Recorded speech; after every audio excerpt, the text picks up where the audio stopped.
go. Woo!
It's games like these that truly define the character of an assembled roster. The games that hold an undertone of disappointment. Motivation comes easy in the round robin or when you're playing for a championship, but bronze, you have to dig deep. Deeper than the disappointment of a semifinal blemish. Deeper than the expectations that have just come short. For the ones willing to shovel further, a celebration looms. A chance to etch your names into the history books of an already historic tournament. A chance to be labeled a top 3 lacrosse country in Europe. Some call it dirty gold, some call it bronze. We'll call it between Germany and England. Ladies and gentlemen, the atmosphere inside this arena is already electric, heavily charged by what happened right here 6 hours ago in the women's semifinal. The German women held on to a win over England by a single goal in a matchup where England only led for 4 total minutes. The German women are going on to play for gold tomorrow, and the English women are playing for bronze. Now, the men will take the floor after a brutal turnaround. Both teams coming off of overtime championship run, ending losses each to Finland and Ireland, respectively. But this matchup carries a massive history of its own. These two nations haven't met yet this tournament, and their last major tournament meeting was the 2022 gold medal game in Hanover, which was their first meeting that tournament as well. England took home the European Championship that day with an 11-8 win, which I had the immense pleasure of calling. And while England returned 7 runners from that squad, none of them were goal scorers from that golden afternoon 1,427 long days ago. So the question becomes, can England channel the sting of the women's loss, find their 2022 championship DNA and secure the bronze? Or will Germany's got some fresh legs and fourth quarter execution, will they capture the bronze medal? So as these teams line up for the opening whistle, Tino Farah, take it away. He is Garrett Gosshorn. As mentioned, I am Tino Farah. We got a big one on tap here between Germany and England. And right off the bat here, Garrett, what do you say we get into some keys of the game for these two teams? Yeah, absolutely, Tino. So some of the keys that we're going to look for are, we've got England, like I mentioned, they've got a new clean slate of goal scorers. Germany returns 5 runners who accounted for half of their goals in that 2022 final, led by captain David Beckmann. Per Anders Olters and Justin Wismer. This tournament, Wismer has 21 tournament assists, which is second in the field. He is consistently looking to feed Germany's leading finisher, Chris Bushi, who's tied for 9th in the field in goals scored and has 6 more than Olters. And furthermore, Germany holds the psychological upper hand in recent years. They dominated England at Prague's E-Box tournament in 2023, 2025, and a 16-10 victory just a few months ago. But for England, they are returning Cam McLeod, their rock in cage. In that 2022 final, McLeod was spectacular. He had 32 saves with an 80% clip, and now fast forward to this week, he's been an absolute brick wall, racking up 130 saves at a 79% save rate. We've got a good matchup here with Julian Laux, but again, maybe some of the keys, some of the fast and physical play of the defense. Look for Tom Roche and Bray Skirtle to make an immediate impact for England. As mentioned, Julian Laux and Cam McLeod will start in goal. Your officials this evening will be Greg Hart, Ryan White, and Johannes Schultes Health. Everybody has made their way towards their face-off formations. We got a huge crowd on tap here, and why wouldn't we, for the bronze medal meeting? The German fans were loud and proud for the women who are now on to the gold medal game, and we know how loud the English can get when their nation makes their way towards any big stage like this one. It'll be Tom Roche at the face-off dot going head-to-head with Mauricio Tchaikovsky. It's the bronze medal game at EBLC 2026. And England will get the first possession. Led forward, this is Ming Trin. Gets away from a bit of pressure. A tough pass that'll bounce off the boards. Tchaikovsky is hammered hard, and he'll go down. And now Germany will find their first possession after England was unable to cross the center line. Both teams coming off an overtime loss yesterday, and I asked both benches, I said, how did they take it? How has their recovery been? Did they wake up feeling motivated? Was my question to each side. And Tino, it almost hurt my ears how resounding that yes was from both sides, and the daggers they shot me just asking if that was a real question. But, you know, as you mentioned, some people call it dirty gold, some people call it bronze, and we've seen certain matchups in certain years where that bronze just doesn't mean as much.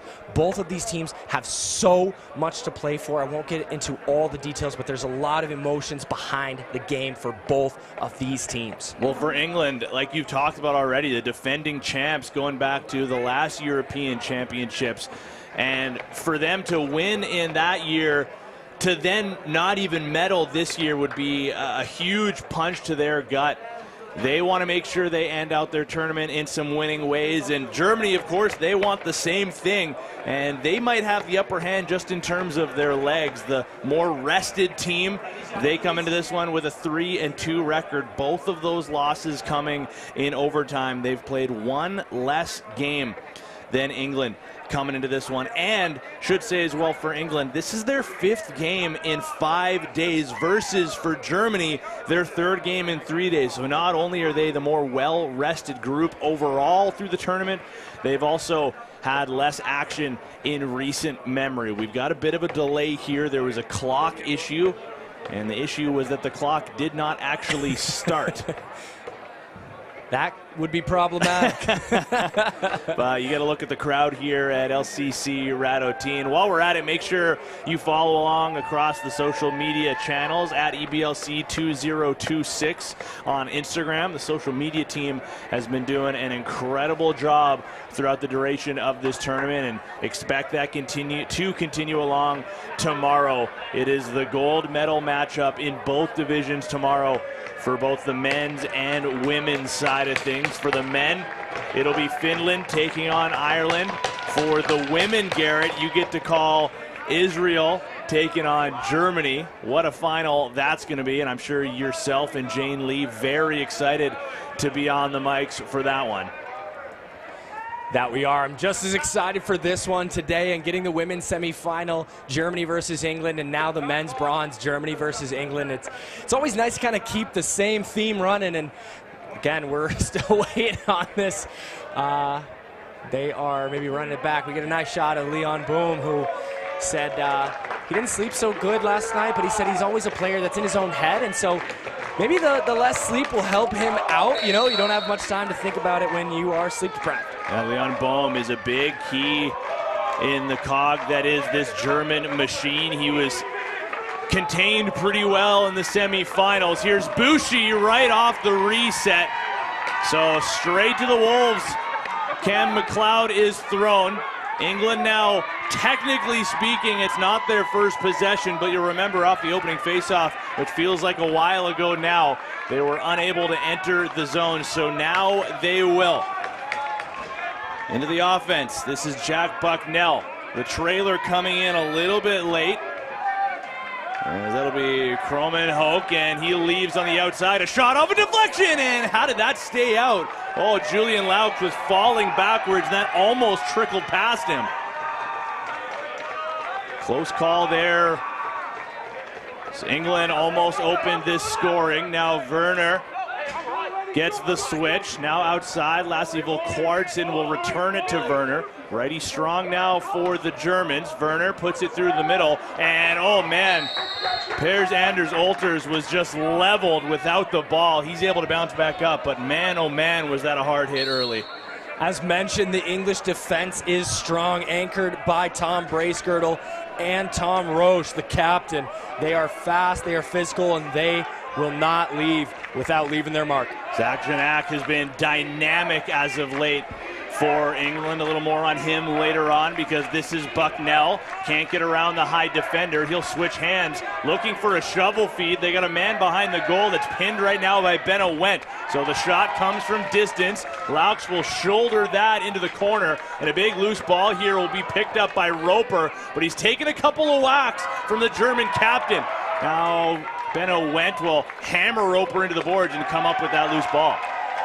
As mentioned, David Beckman, the captain, on the disrupting check there near the boards. He's so fast, he's so physical. Keep your eyes on number 9. Now Chris Bushi coming off an 8-point performance in the semifinals. He's faced off against Cam McLeod plenty throughout their respective NLL careers. It's Cam McLeod now with the Calgary Roughnecks. It's a drive right on goal. 5-hole scores. The all-important game's opening goal goes to Germany. That's Justin Wismer on the attack. He's been primarily a feeder. This would only be his 6th goal of the tournament, but now he's going to have his 27th point, just dodging past Will Alsop. He's got the underneath, and he gets the dive past McLeod for the first goal of the game. So maybe the scouting report says Justin Wismer not a supreme threat here today for England. Wismer says, don't worry, I'm feeding for fun. And I can eat too. You can see pretty clearly the venue here is almost entirely covered by shade, but the 1/4, or I guess we could say it's about a quarter of sun that remains directly into the eyes of Cam McLeod. A low shot will solve him. Now Werner tries to put it to the corner. Bushi was knocked into the crease. He's now not an option for them to pass to just yet. Wismer will skip down. Just 7 seconds left on the shot clock. Werner can't shoot yet. Defended well. He'll try to catch McLeod sleeping, but he stayed right with it. England over the line now. With speed goes Jack Robinson. He tries to drive on Grimm. Can't get past him. Check that, it's Jonathan Gross. Robinson now will peel off to the bench. Here's Janak again. All the way across the floor. Into the corner, Janak. That handcuffed him a little bit. Now he'll find topside, feed across. Bucknell drags a twister shot, and Laux able to get a big piece of that one. A nice save for the German goaltender. The German defense stout on the inside thus far. They're not really letting any chances or opportunities cut through the middle. For Kvartsen. He's a right-handed forward for now. Backhand pass. It was intended to feed the cutter, Paul Weber, but wound up on goal. Trin decides against the drive. Now a nice pass through, and Laux with the pad denies England of their first goal of the game, and Germany will try to push in transition. England, though, better to get some defenders out in time. Great look there for Blaemeyers, looking for his 16th goal of the tournament. Watch him. Bushi with the dunk, and That didn't miss by all too much. Cam McLeod gets his shoulders up and across the crossbar as you get another look at that Laux save. Tested here early. Janak back into the play. A spin, Alsop looking back to Janak and puts it off the shoulder, and Laux gets knocked out of his crease. He's got to get back up into the play. But Janak had touchdown in the crease and then was next to touch, and he's going to draw a penalty for his efforts. The first power play here will go to England. So something to watch as this game develops, Tino, is that both these goalkeepers coming in with pretty similar slash lines, 83% versus 79%. Laux has the upper hand in this tournament, but the number to watch would be 165 saves for Laux versus 130 for McLeod. Now, they played Brindle for England a couple times as well, but again, I think Germany does tend to let up a bit more shot volume than England does in general. Germany averaging twice as many penalty minutes so far through the tournament versus, well, I mean, against their counterparts here, England. Bucknell on the backhand feed and a low shot scores. Tie game and an early strike on the power play.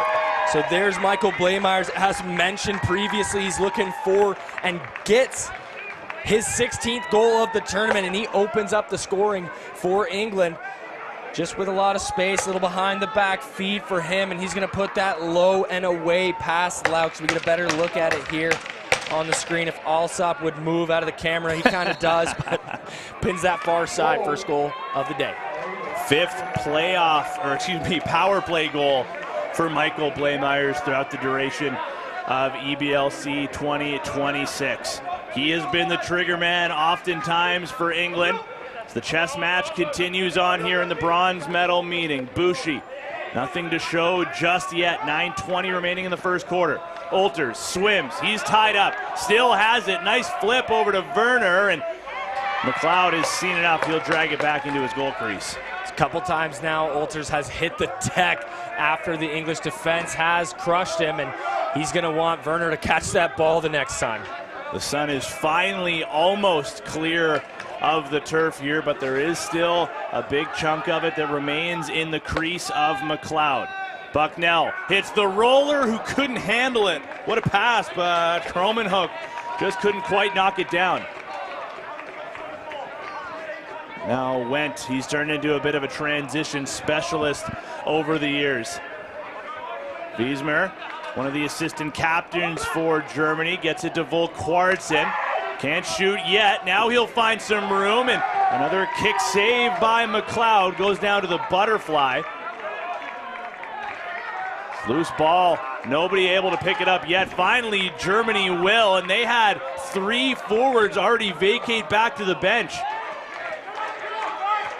Bushi takes a couple of hard slashes. He'll hitch. A lane opens up down low, and he puts it off the top of the crossbar.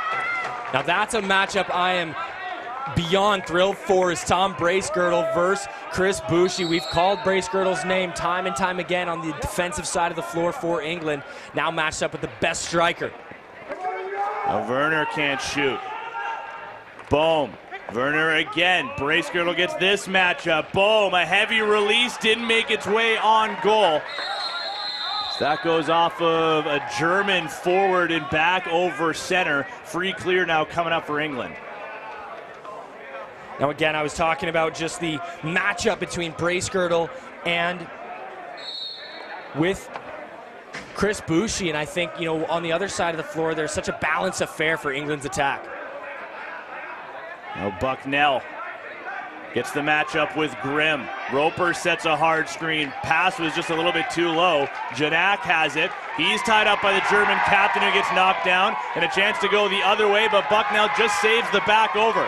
7 seconds to shoot. Blameyers, he's all tied up, and he launches that. Oh boy, that winds up off of a car into a front yard. See you later. The property prices in Radotín are going down as we speak. Now Werner back out, as is Volkwartsen. Volkwartsen Bit of room to work here. He finds a lane and puts it off the post and in. Germany reclaims that lead off of Lasse Volkwartsen. Now Volkwartsen's going to do a lot of this work himself. He's getting closely guarded by Billy Rollins. I know both of those guys have spent some time in the BC game out west, and you'll see he gets a nice pick there from Weber and just gets enough time and room before the rotation. Looks like Trin was trailing and just buries that in the far side post.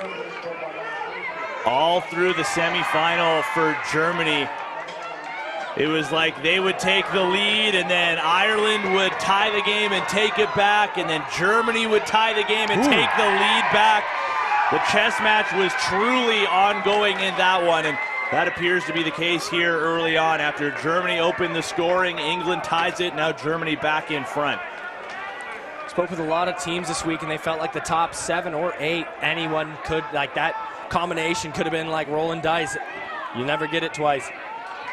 Janak across the floor, low pass handled well, and another save by Laux. So he takes that high into his chest protector. Now Alsop is going to work with Janak, who's going to roll off ball. Here's Bucknell on the run, high off the shoulder again of Laux and out of play. Check out the matchup here with Michael Blaemeyers and Max Becker. They are going at it this entire possession. Still going. Keep your eye in the middle of the floor. Nobody picked up Janak. Oh, and then he takes a shot into the midsection and gets knocked down with the ball away from the play. What is going on right now? How are you going to just let Zach Janak run all the way to the doorstep of Laux? Luckily for them, Laux has been outstanding this tournament and puts him away that time as well. Janak has 11 points in his last 2 games. He had 7 points combined in his previous 3. Denied by the crossbar that time. Bouchy here will be denied by McLeod. A one-and-done possession seemingly, but England will throw it away, and Grimm gets it back up to the forwards. Bouchy on Trin. Bouchy sees no help underneath. He's going to go to the goal, and McLeod is able to pinch that up against his body, and that'll take us to our first break of the game. Low scoring through the early stages of the bronze medal matchup, and it's Germany leading 2-1 over England.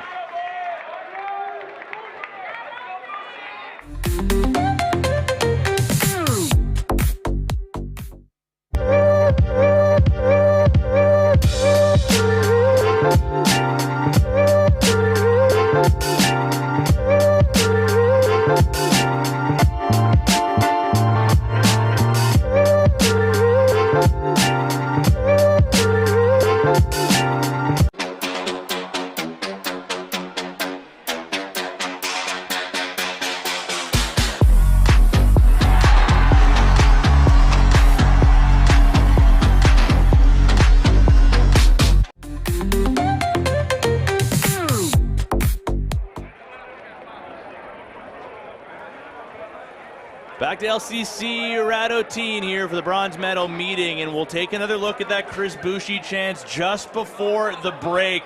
But McLeod stays with him, Garrett. He's able to just get his elbow out and just squeeze that ball up against his body. So 2 big questions for each team. One, how are you going to let Zach Janak off a reset get all the way to the doorstep of Laux without getting touched whatsoever? And the second thing being, how are you going to let Chris Bouchy handle the rock without some underneath pressure? And credit to Germany. I mean, they know now to vacate on Chris Bouchy's side of the ball. Just try to take your defender, out of the low defender, out of the play. And then if there's no help underneath, that's an easy drive and take for Chris Bouchy, but the ball will be in the hands of the English. Roper to the middle, pass was behind him. He'll swing across, a soft pass, and Benno Wendt will go the opposite direction. Wendt just going to hang on until he sees his former Poco Saints teammate Lasse Volkwartsen. Volkwartsen already with a goal here in this meeting. He'll spin.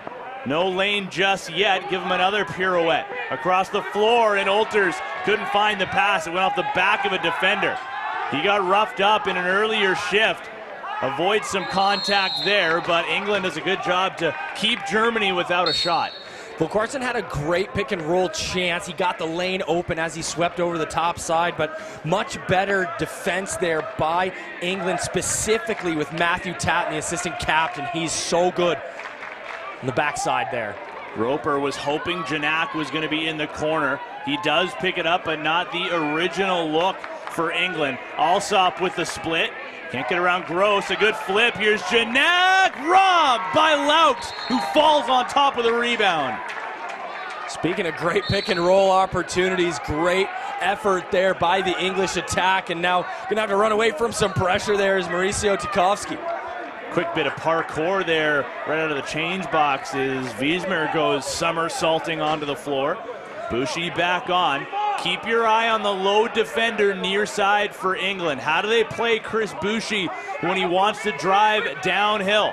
This time he'll throw it over to Bohm. Volkwartsen bobbled it. Bouchy has it with 2 on the shot clock. He floats it well over the goal. Another set offensively for Germany where they can't get a shot on goal. As you mentioned, you got to watch that side. Bouchy able to get a little bit of his hands free past Trin, but Albert Lee Whitehead and Trin were playing that extremely well. Swings across. The righties do a ton of work offensively for England. So does Janak as a key lefty. He gets through and a twister shot. Laux has been outstanding here early on, and there's 3 minutes remaining in this first quarter. The English supporters got to wonder what would have happened if Janak didn't bobble that original step through. No Bouchy on this shift. Olters is back on, drops his shoulder, can't find a lane to the goal. Now he's in a bit of trouble on his wrong side of the floor with one hand. He'll shovel it across, way too telegraphed, and now here comes Bascom on a breakaway, scores! Just avoids the crease, and England has tied the game at 2. What a turn of events. Per-Anders Olters just running through and getting hammered by Tom Bracegirdle and ends up just floating a pass to George Bascom. And I told Bascom in an earlier game, I said, hey George, why don't you do something cool for me? And he waited for the biggest game of the tournament for the English to get his first goal of the tournament. What an individual effort off the interception and goal. Pass Laux. Better late than ever. We'll call it a pick 6. As Bascom will tie the game here with a little over 2 minutes left in this opening quarter. We've been treated to some just outstanding games today, yesterday included. I mean, really all throughout this tournament, but the biggest teams have shown up in the biggest moments. And while these two teams are each coming off of a loss in their semifinal meetings, a chance to close out EBLC with a win and a bronze medal around their necks. Volkwartsen working with Bouchy again, a bit of a dynamic duo. Shovel across, what a save by McLeod. It'll be a crease violation, so it's not going to count as one, but what an acrobatic stop. You can just see a little bit of the right side of Germany just is giving England fits. Now Janak, Alsop puts it off of the stick of Wendt, give him a block and give Laux the loose ball. 80 seconds remain in the frame. Olters gets it to Werner. Again, no Bouchy, no Volkwartsen on this one. They will oftentimes find themselves on the floor together. Bohm working downhill, couldn't settle the pass down, then gets a hard bump into the end boards. McLeod will lob that up to Robinson. And now he'll slow up and let the offense get onto the floor. The German attack looking a little lost without their leaders out there on the right side of the floor. You're going to need some production out of your lefty strong side just so you don't get too predictable. Janak on the toe drag. Parks behind the goal, does a lap, tries to feed Roper, instead gets it to Bucknell. 5 to shoot. He's got room, he'll shoot, and another save by Laux. Chance now for Germany to turn and burn, but England has been outstanding in their reverse transition, getting defenders onto the floor quickly and not allowing Germany to run. 20 seconds in the quarter, 15 on the shot clock. Olters scores! A late goal for Germany. They're back in front. So a couple different times, again, Germany just seeing space underneath, and I think what you mentioned is so important. They're doing such a great job of the reverse transition. They're getting defenders on the floor, but just abandoning the underside help, and Per-Anders Olters says, thank you very much, I think I will dive and score. You're going to look at the low defender that should have been help. It was Will Alsop, and he just follows his man behind the goal. That's the lane that opens up for Olters to be able to drive and shoot. An adjustment that England is going to have to try to find a way to make as this game goes along. Now 7 seconds left. Laux is going to stay in the goal. 5 on 5. 3 seconds left. Bushi to the trailer. Olters left it behind and couldn't shoot in time. A fast-moving first quarter that's going to favor Germany through 15 minutes. Up 3-2. And we'll bring you more of this bronze medal meeting when we return.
Getting a look at some of the first quarter highlights. This was one that tied the game for England at 2 before Germany scored a late one to eventually take that lead back. Cam McLeod, you're going to look at one of his highlight reel saves. This wound up as a crease violation, so it's not going to count for him, unfortunately. And that eventually led to this. Per-Anders Olters. Garrett, you and I were just talking off air. For my money, Per-Anders Olters is one of the most underrated players on this Germany offense. He is one of the guys that gets things going for them, and he's oftentimes forgotten considering some of their big guns. No doubt about that, and I think it's so hard when you're flanked by Lasse Volkwartsen and you've got Chris Bushi on the same offensive top unit and Leon Boom. And so what part of Tino, what I'm seeing in the strategy, the scouting report, Germany loves to dunk from behind the net. Normally that comes from Leon Boom, but 2 other guys did it in the semifinal loss. And so what it looks like, we talked about abandoning the underside help. We had Will Alsop running behind the net, so maybe they were told to just go with these guys rather than stay out front and help underneath. So look for that as this game develops. Big-time athletes on the offensive side of the ball for Germany. Everybody can do some dirty work. Everybody can shoot. Chris Bushi and Lasse Volkwartsen at the top of the scouting report for England, I'm sure. Here is Leon Bohm, who you mentioned earlier.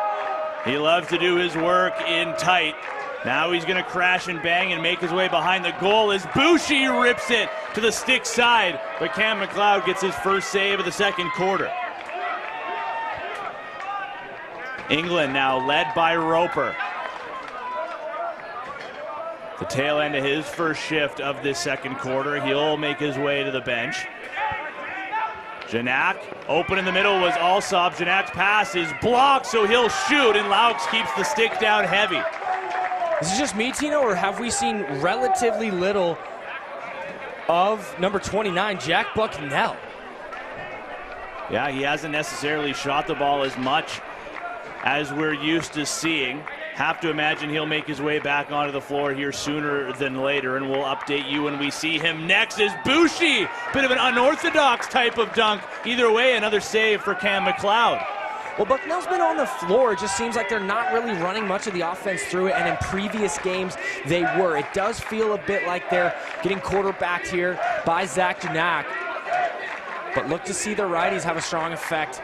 Roper will score around the screen, and once again we're tied up. It's 3-3. Speaking of the righties having to step up, Tom Roper gets his 11th of the tournament and his first of the day. And I think, you know, for what it's worth, we were just talking about the most underrated players on Germany's roster. Tom Roper, to me, is one of the best two-way athletes maybe at the tournament. His defense is incredible. He's great in transition, and now he's got 15 points on the tournament, 11 goals.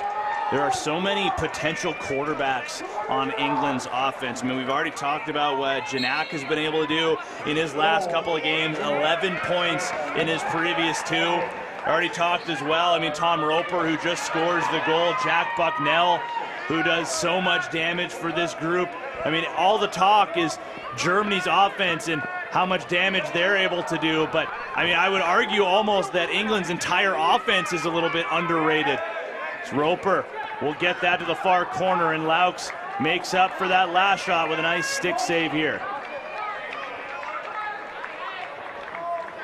It's Germany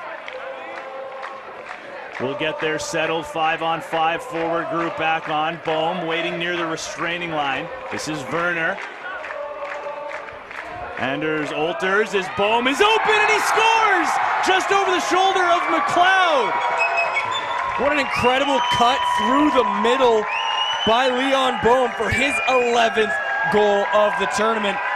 Now he's up to 19 points, and you know, he heard Tom Roper got 11. He says, hey, how about I do? And let's reclaim that lead here for Germany. A great cut through the middle, and then just puts that back to his near side as he cuts across, and just great lift of the stick to get it just over the shoulder of McLeod. This is when Leon Bohm is at his best, when he's able to get to the middle.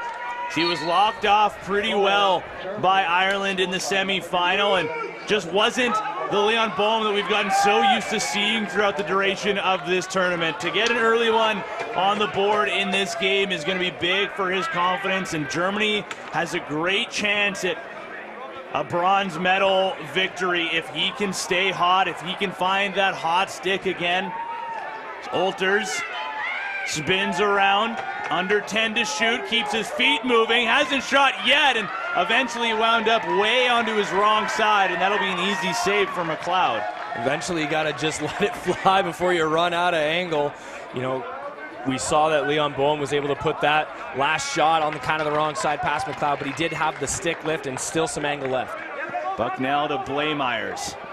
Talk about a dynamic duo. Now Janak. Janak gets underneath. Tried to feed over to Bucknell. I don't think he was expecting it. Now Blameyers just a couple of seconds to fire, and that goes off the corner boards and all the way down the floor. Just about 4 minutes through this second quarter. And as you mentioned, the reverse transition for England just so spectacular. As that shot came out, Will Alsop was already in front of Cam McLeod. Well, the German captain, David Beckman, loves to sprint the floor. One of the fastest players in the men's division throughout the duration of this tournament. Bohm dropped the ball. Now he'll get it back over to Bushi.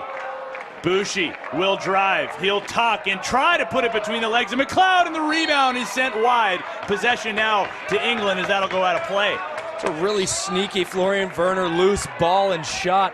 Unfortunately for him, I think he had a lot of space on that backside for McLeod. Just puts it far wide.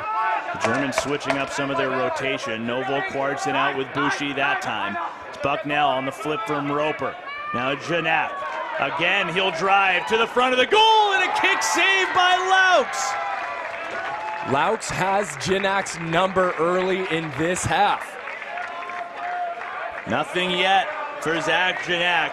Stuck on 11 through this championship run. Zvol Kwartsen out onto the floor.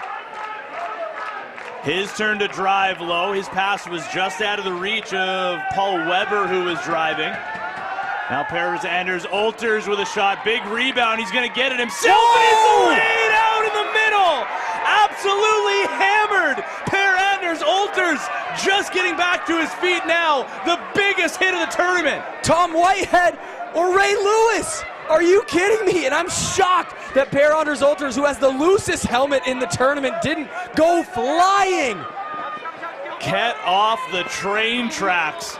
Now Bucknell flips to the middle. We'll see if that turns into some fireworks now, as both teams definitely awake after that one. What a collision, and a clean hit at that, with all the arms of the referees staying down. Let's take another look at this. Boom! You know for a fact that's going super viral. Now we'll see if and when Olters comes back onto the floor. Ball goes back to Germany. Hard swing over, and the hands were tied up on Wiesmer. A good defensive stand there for England. Now they want to push in transition. A bouncer stopped by Laux, and it'll go out of play. Did feel like the English crowd didn't celebrate that Whitehead hit enough. I felt like that should have gotten ovation. They gave a quick cheer, but they are still down one, so maybe they're waiting, biding their time. I think everybody was holding their breath to make sure Olters is all right. He is staying on the bench, and he's got his helmet back on. Roper, 10 to shoot, 9 minutes to play in the first half. 4-3, Germany leads here, a bronze medal on the line. Bleymeyers stopped by Laux. Big rebound high into the air. Nobody able to come up with it yet. Finally, Germany will, but England forechecking. Germany able to break free of that. One thing I've noticed is Germany just seems to be better on the loose balls out front. Holding my breath for that shot. Now here comes Lee Whitehead. Just looking back at the Germany bench, yeah. There's Anders Olters back in line. He is not going to miss a shift after that collision. What a hit that was, and for him to stay in this game, outstanding. Bucknell off the glove and almost back in. The whistle does go, and the trailing official is going to be the one to call it. Big cross-check delivered. Bucknell feeling that one.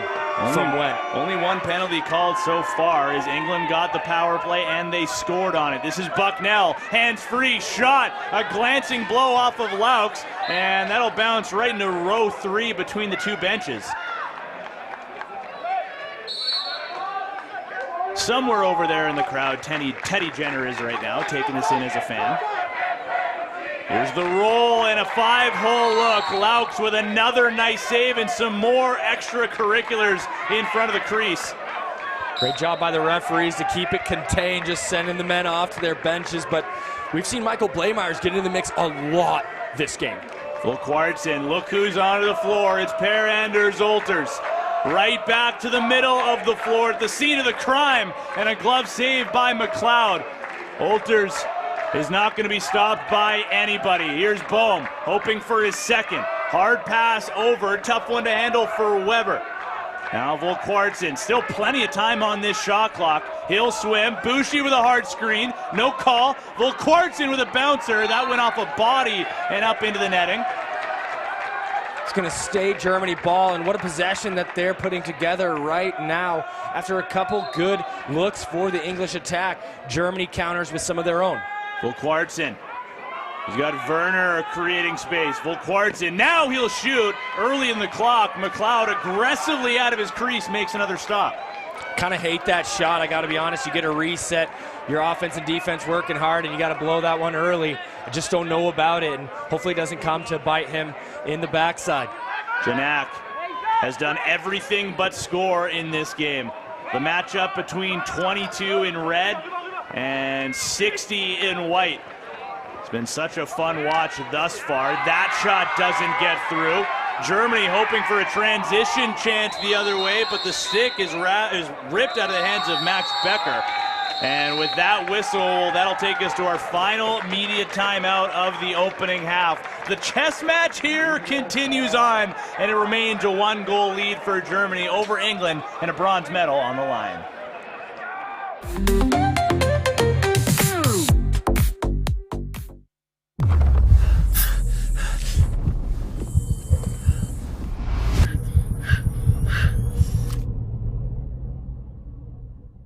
The Good Stick Company is here to manufacture and produce lacrosse sticks locally here in the Czech Republic. Our mission is to make lacrosse more accessible so more kids can have access to affordable, high-quality equipment so more people can play this game and we can share this sport around the world.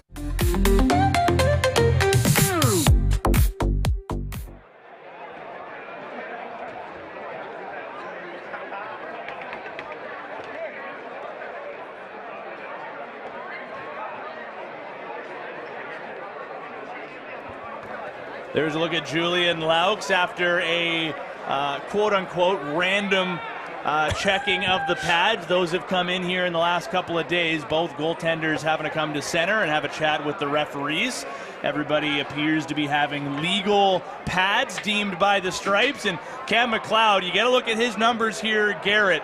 7 saves, a 64 save percentage. He has been up to par. He was good yesterday in the semifinal as well, but overtime just comes down to one shot. It does, and the German offense is creating better chances, I think, than the stat sheet shows. Again, McLeod about an 80% save rate goalie, so 64, well below his average, but that is a testament and a credit to the German offense. Cam McLeod, a career 750 save percentage at the NLL level. Splitting some time this year in Calgary with Aiden Walsh. Boucher fakes the jumper. Olters, one hand on his stick. He's forced to the outskirts. Hard one across, and another save by McLeod on Chris Boucher. What a look there by Olters, and Olters going to throw some checks on to Brace Girdle, and you gotta really shout out the resiliency after Pear got sliced in half. Now Roche stick handling, almost lost his footing. Bucknell, he'll spin away from Grimm. Just talking with Teddy Jenner, I know Benjamin Grimm has become one of his favorite defenders throughout this tournament. So you got to look at the Boucher chance denied by McLeod. We've talked a lot about the matchup at the other end of the floor between Janak and Laux. Well, how about the matchup between McLeod and Boucher? Zwiesmer with room. Bohm to the goal. He's open, and he scores into the top corner. Leon Bohm's got 2. And not only that, Tino, he's got 2 goals in this quarter. He is the only German goal scorer, and he's outpacing all of England in this quarter with just Tom Roper notching one for the boys in red. So right now it's Leon Bohm versus everybody, and specifically against Cam McLeod getting the win. And you can hear the German supporters saying, "Here comes the boom." I saw you chatting with him pregame, and from up top here at our perch, all I was thinking was, how hungry is Leon Bohm going to be in this one after he had a bit of a tough outing in the semifinals. Now he gets back to his bread and butter and has 2 goals right on top of the crease. I asked him, I said, "Leon, how many are you going to go for, kid?" And he says, "I definitely need some after yesterday, that's for sure." 2 in the first half thus far. First 2-goal lead we've seen all game. Chance for England to get within 1, and Laux is going to have absolutely none of that. Bucknell knocked off his path, and it's a chance to run. Boucher's up the play. Truce doesn't see him in time. Now he does! Scores! Boucher finally gets one on a one-timer underneath of McLeod. And that is such a dangerous look, and you got to know Cam McLeod already has his motion predetermined. He knows he's got Boucher on the backside, and what an incredible effort there by Jonas Truce. And I feel like he just hung on too long, just a bit. You know Boucher's back there. You know they're going to throw it to him. You got to send it a little bit early. So even though he knew he would have to slide, he just slides too late to beat that one, and now the German lead up to 3. But as we've seen in this tournament, Tino, there's seriously no such thing as a safe lead. I believe, if my counts are correct, we've had 12 one-goal games, and 8 of those have gone to overtime.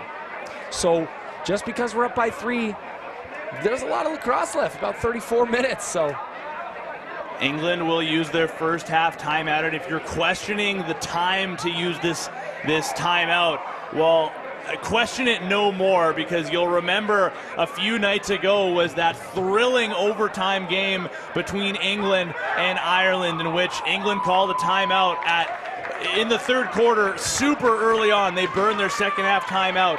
That was just a reset for them to try to find their footing again. They were playing too loose, and then they went and stormed all the way back to tie the game. They would go on to lose that game, but from what I've seen from this team, England, I mean, even though it feels early to use the first half timeout, I trust the decision making over there from what we've seen. As do I. It just seems like a team that gets a little bit frustrated perhaps, and you'll see Tchaikovsky's helmet and the nice M&M blonde hair goes flying. Alters back out. You always got to be mindful of the righties for Germany when they're coming onto the floor. Already in the offensive zone the second they step off the bench. Bushi can't drive underneath, and it's going to be an interference call that goes against Germany. And in the middle there, Alters and Tom Whitehead were getting mixed up once again. Whitehead probably talking a fair bit of smack for the hit that will, unfortunately, and I'm sorry to be repetitive, just keep coming back to us. England with under 4 to play, coming out of their timeout, and a good defensive stop. Bucknell, big windup, rips it to the short side and wide, and he is clean out and just getting back to his feet now. Becker trying to say, you know, Whitehead gets one, I can deliver punishment just as much, and I just don't think we're seeing the same Jack Bucknell we're used to seeing. Big stick save by McLeod. He had Weber one-on-one. Now a pass that'll be lobbed up, a chance to run onto it, and well, they're going to give possession back to Germany. I guess they're going to call it a loose ball push. Bastian, Werner, now Volkwartsen with a hard jab step. Draws a good matchup over there, flips to the middle, a good pass, and Beckman, a twister in the air. Germany pouring it on in the second quarter. That's not the prototypical David Beckman goal. It's usually going to come from heroic, superhuman, all the way from end-to-end effort. That time he sends the perfect pick and roll and the dive off the twist to the near side past McLeod. And that timeout hasn't done as much as it should have for England as David Beckman gets his first, and they've let in 4 in the second quarter alone. Every goal that Germany scores increases the largest lead that they've seen. Right now, it's up to 4. England needs one bad. Oh man, there was almost another devastating check. And then Gross knocks the stick out of the English defender who dropped everything. It was Tom Hallam. He just had no idea that pressure was coming and gets the yard sale. Maybe chalk it up to the environment. These German fans are allowed. Wiesmer shoots it just off the stick. May have caught a piece of the shaft of McLeod. Now another early shot that ricochets off the crossbar and straight out of play. That was a laser, and you see the IQ in Bohm. He immediately sprints for that ball off the bounce, wanting to get a reset. The Germans pressing. Bushi denied by McLeod. Bushi and Beckman, that would have been deja vu. Now Trin having a hard time with this loose ball, and it's another turnover by England, and relatively unforced as well. They just seem to be losing themselves here a little bit late in the opening half. They need to get a stop, and they need a goal here just to try to calm things down for them. But like you said, Garrett, a lot of lacrosse to be played. Now Bohm on the one-timer. He gets the first half hattie. And that looks so reminiscent of the Bushi one-timer, just the sweep of the stick. It's so casual, it's so clean. You can see the German fans as we get another look at this. Just the entry pass to the Bohm cut, and a little bit behind is the video, but that's how fast the one-timer was. We'll get a better look on this side. You can see him just going to set that pick, and just perfect lacrosse being played by Leon Boom in this second quarter. One of the best things about having a player like him is you know that if you just put the ball into the general vicinity of where his stick is, there's a good chance he's going to get a big piece of it. That ball was out of his stick and into the net even faster than the pass met the head of his stick. Now Wiesmer, the hard screen is set. Bushi off the left pad. Alters now driving, and McLeod with a sweeping glove save. This German offense is humming. Reminiscent of a BMW. They are fired up, and they are pedal to the metal. Wiesmer. Trin starts to come over to be that low help. Wiesmer puts it right into the logo. McLeod will swallow it.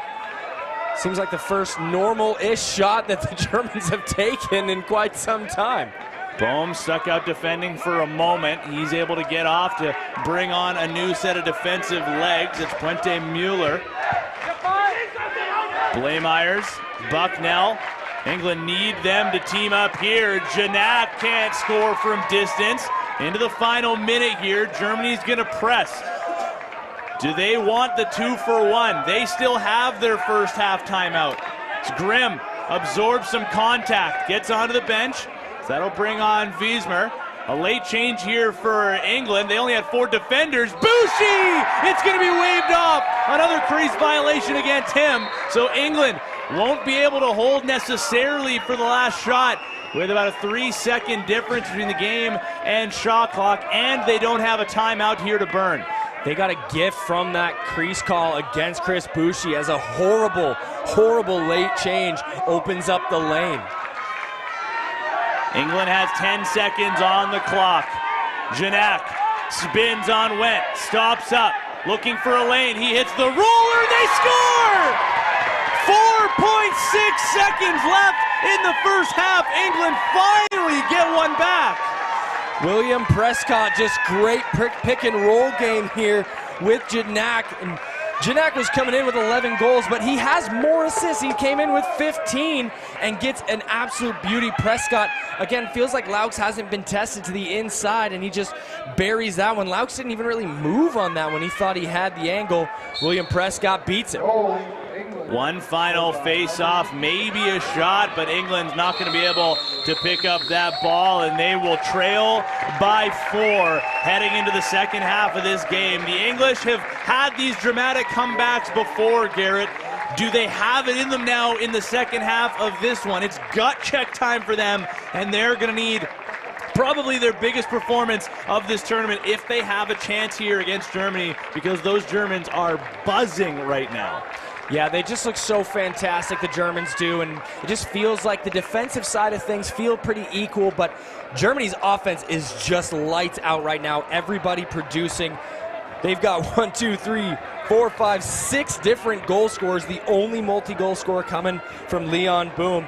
Now, conversely, England has 4 different goal scorers, but no multi-goal scorers, which is pretty much the difference here. So, again, that early timeout in the second half, in the first half, not really doing too much there, as we see a lot of the stats are in favor of Germany, but some back towards England as well. And so we'll look to see what sort of adjustments they make at halftime. We've oftentimes at this tournament, we haven't seen such competition at the international level ever. This has been one of the best international tournaments of all time, and I don't mean that lightly. So a lot of teams have come out with a better second half than their first. Some teams fall apart and they lose all their steam. So that's kind of the storyline to watch, Tino.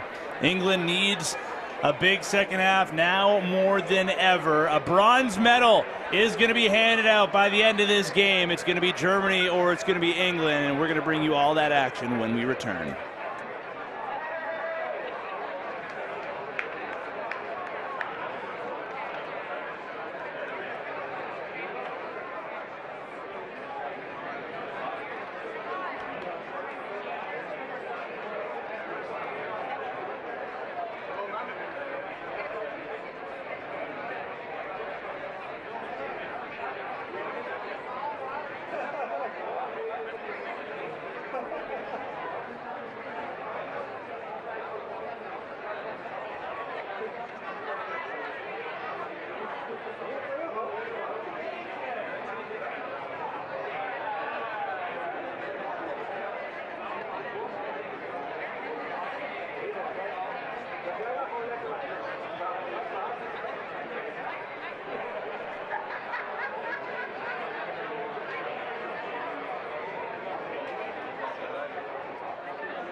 30 minutes in the books, and we got 2 more quarters here to go in this, well, I should say at least, in this bronze medal matchup between England and Germany. And for most of that first half, it was all Germany all the time.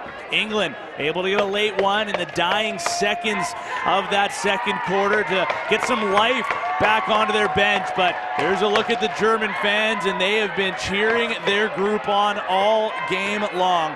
Right now, Germany being led by Leon Bohm, who's got 4 points, 3 goals and a helper, and Florian Werner, who's got 4 assists on the 8 Germany goals. Then from the other side, right now it's Zach Janak who's leading the way for his group. He and George Bascom are the only players on that roster with multiple points in this one. Janak has 2 assists, Bascom has 1 and 1. It's Tino Farah and Garrett Gossord, and Garrett, man, what does England have to do to try to turn this thing around? I think at some point you got to try to bait out a Germany penalty. You know, they're 1 for 1 on the power play. You're down by 4. The offense hasn't been clicking like we've seen in games prior, so it's been chippy, it's been physical. Can you maybe bait out a penalty? Can you start to swing the momentum in your favor? Take away the 5-a-side possession. Ooh.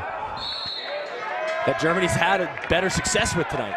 Julian Laux was pretty busy in the first half. He's up to 21 saves so far. Cam McLeod moderately busier, 23 saves through the first 2 quarters.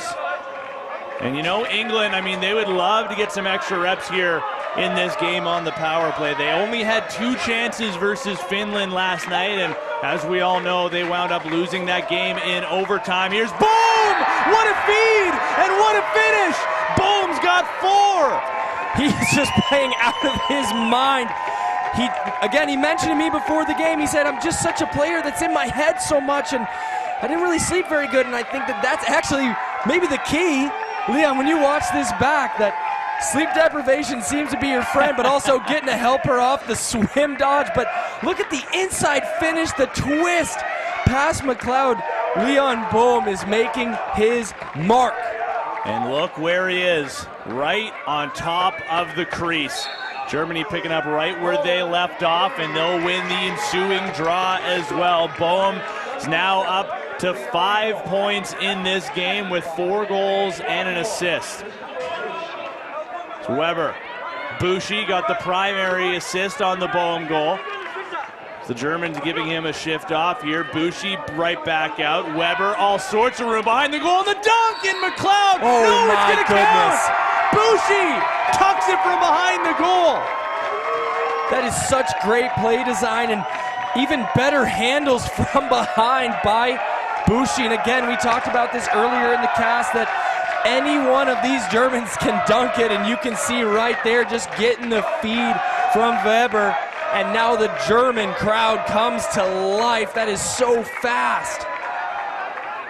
We saw all through the first half, whenever Germany would send somebody behind the goal, England's defenders would trail right after them and pretty well take them out of the play.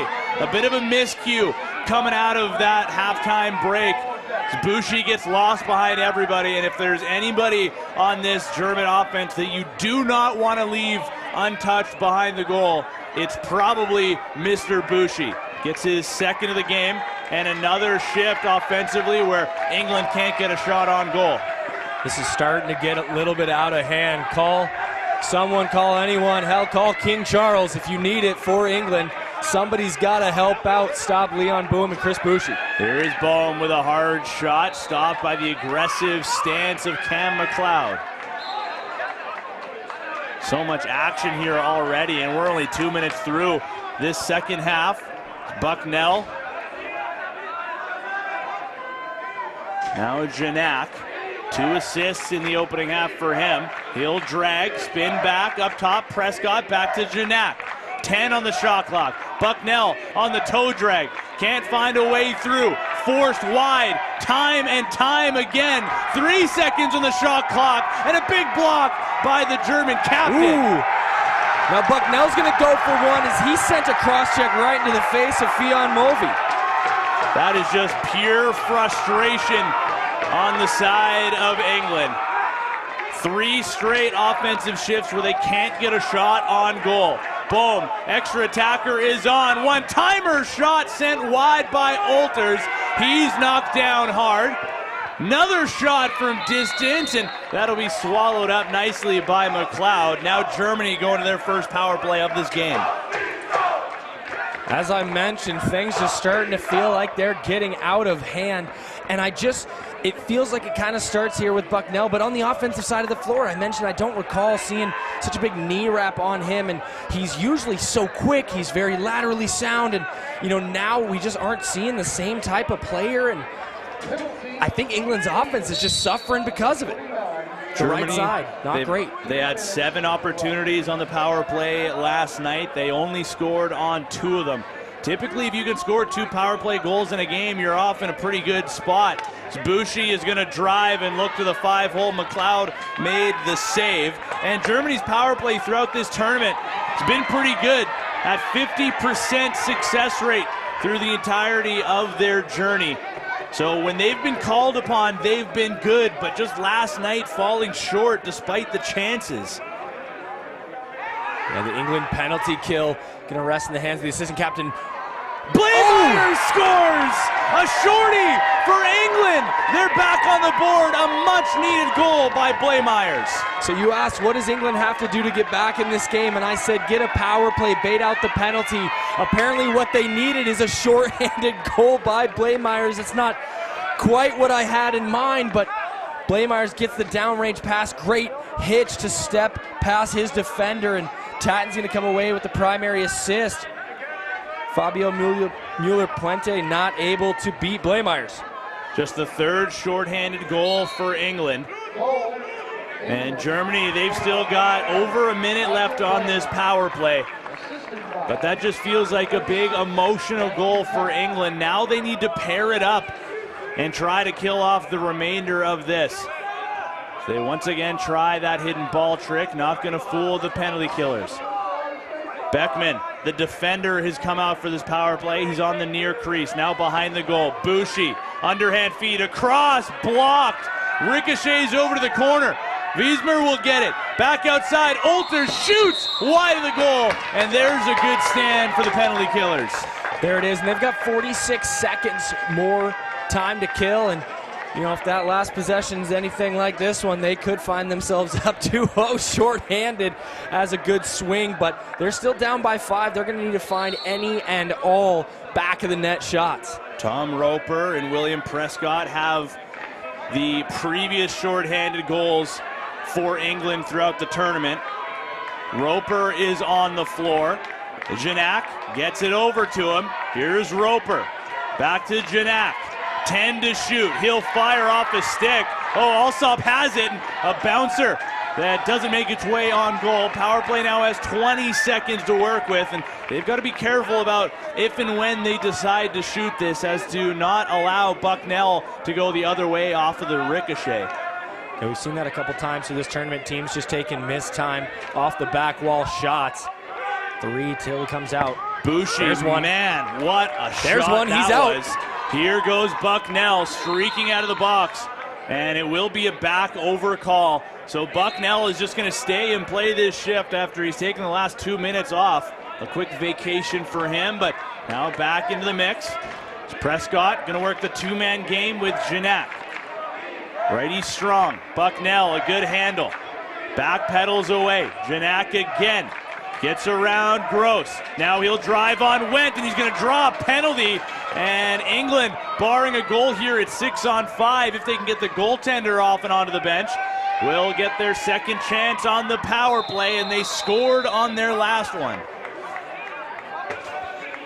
So again, the juice goals that you can get come from typically a power play, a shorthanded situation, so maybe back-to-back goals for them. It's been a while since we've had that, and Janak, great move getting underneath and just kind of gets hooked around by Wendt. And so now Prescott et al. Will come out and look to close the gap down to 4.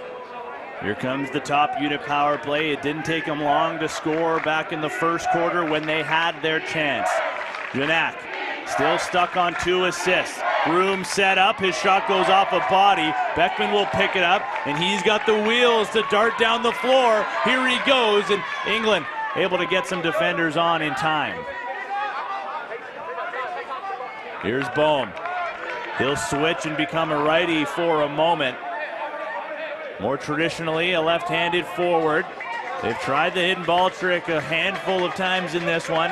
It has not worked once. Bouchy's going to drop his shoulder, trying to draw a penalty. He goes behind the goal, last second pass in front, and a triple team will knock down Justin Wiesmer. The German crowd was looking for a call. They thought that was pretty similar to the Gignac penalty that got called. I would disagree. I think the wonderful people in stripes made the right call there. Prescott back to the point. Dragging on the screen set by Gignac. Now Blameyer shoots and he scores! Second power play goal of the game for England. And they're starting to roll here in quarter number 3. So not only do they match their goal scoring total from the last 2 quarters, 2 in the first, 2 in the second, 2 in the third, but both of those goals came by way of Michael Blameyer. So we've got the shorthanded goal for him. We've got the power play goal for him. He needs the hat trick of a regular 5-on-5 goal, maybe 4-on-4, but he's got a hattie today in this one. 1 in the first, 2 in the third.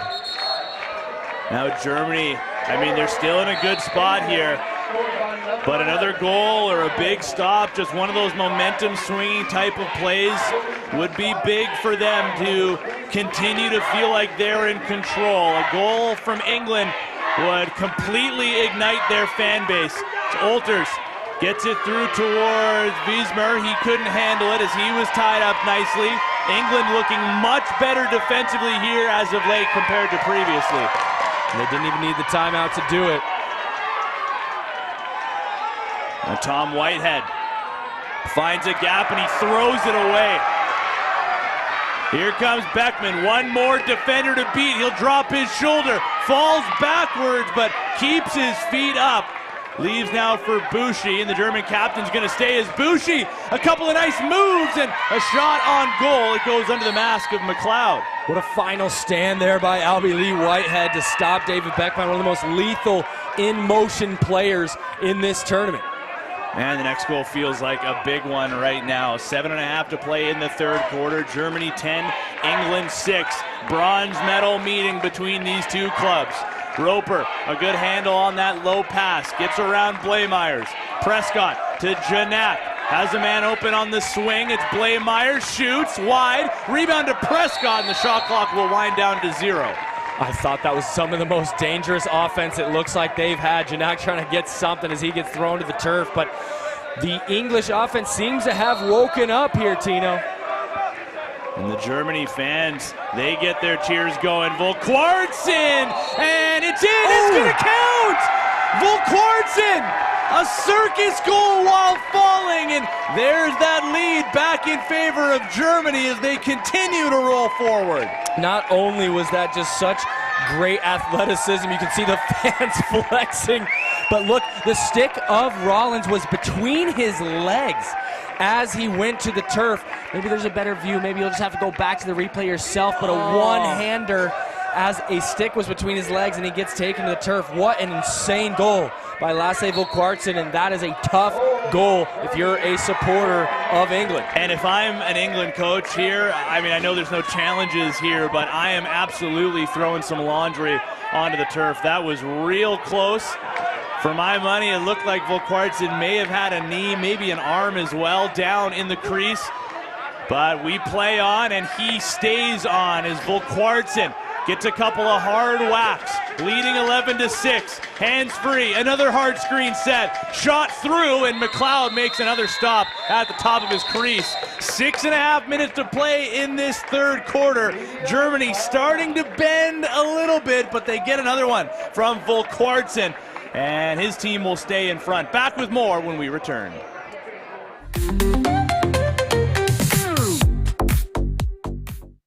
Pivo z rodinného pivovaru, kde řemeslo a tradice jdou ruku v ruce.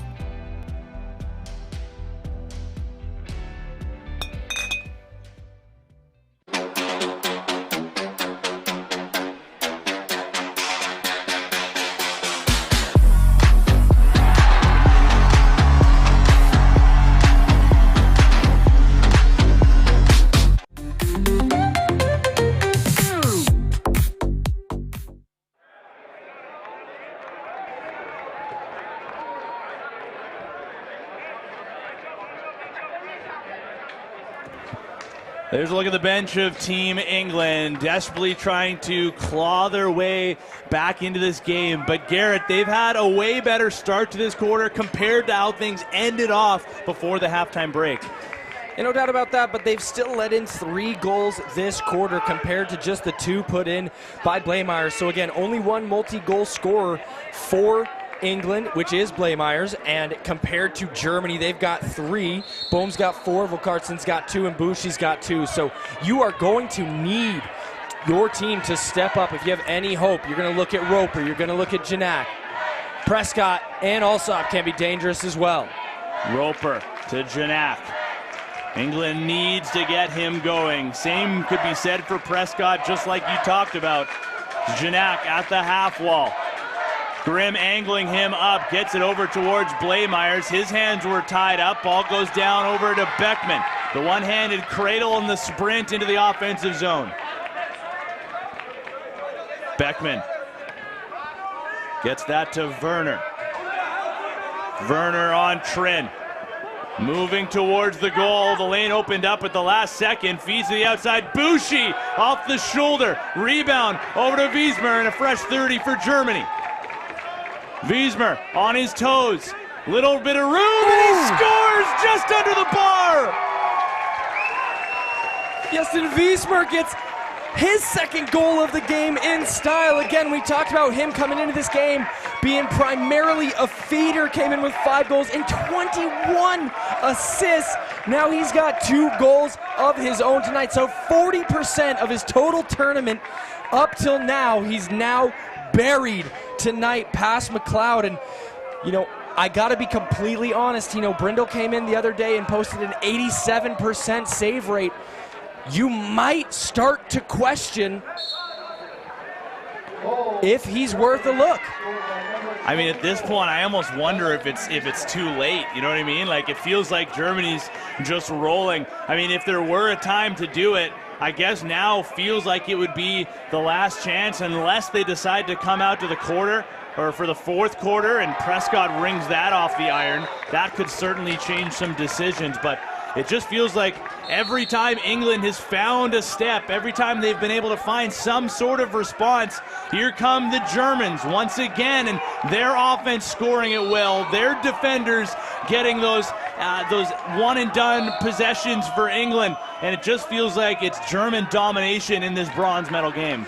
It does, you know, and they came out of the blue group as the champions, and I feel like they lost their game.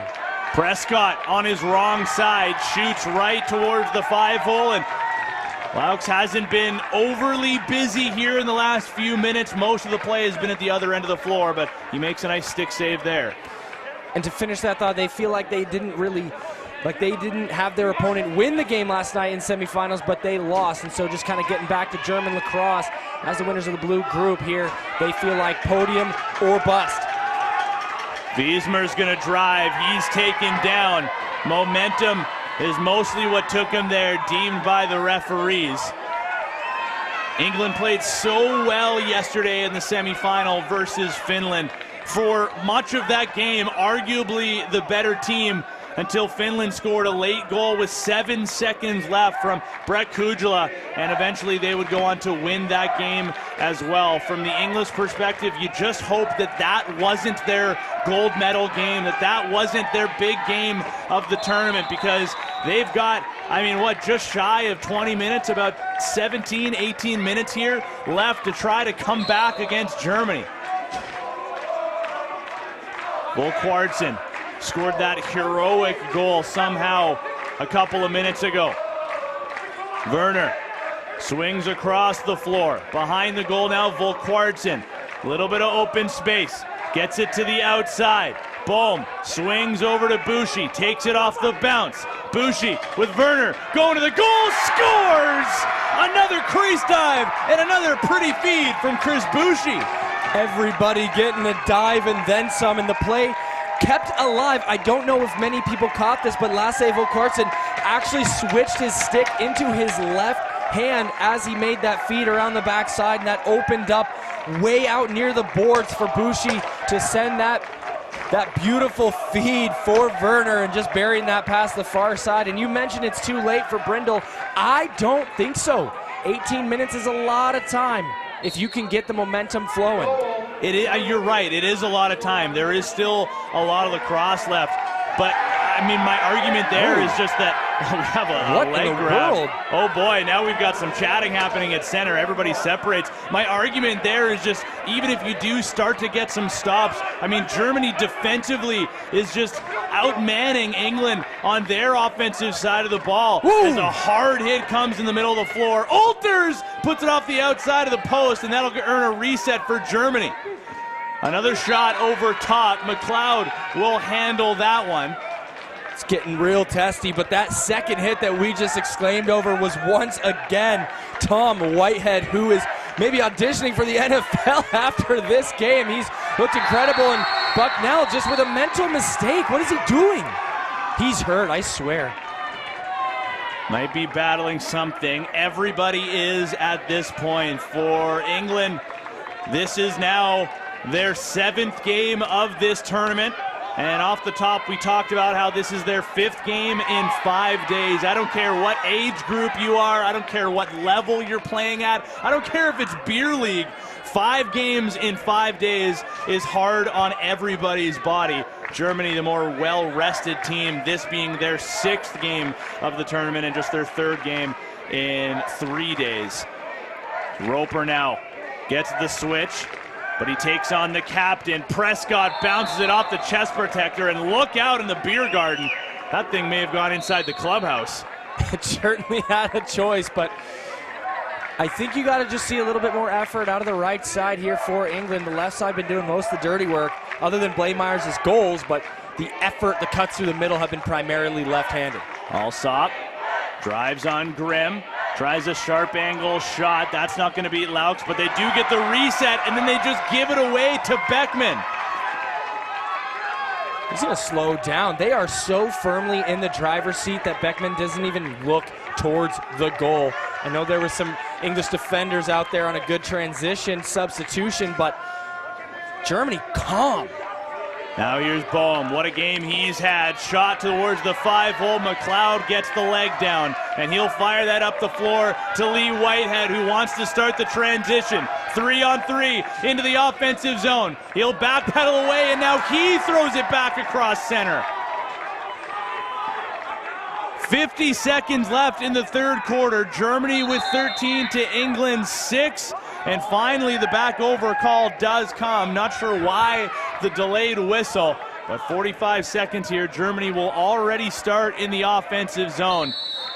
Man, they have just poured it on here in the 3rd quarter. An answer every time England has come together with something. Now Werner scored that pretty one off the nice pass from Bushi, who has his stick held. That's going to be a penalty against England. Laux halfway between his crease and the bench. Pass across the floor. Werner can reach it, and England will get the whistle.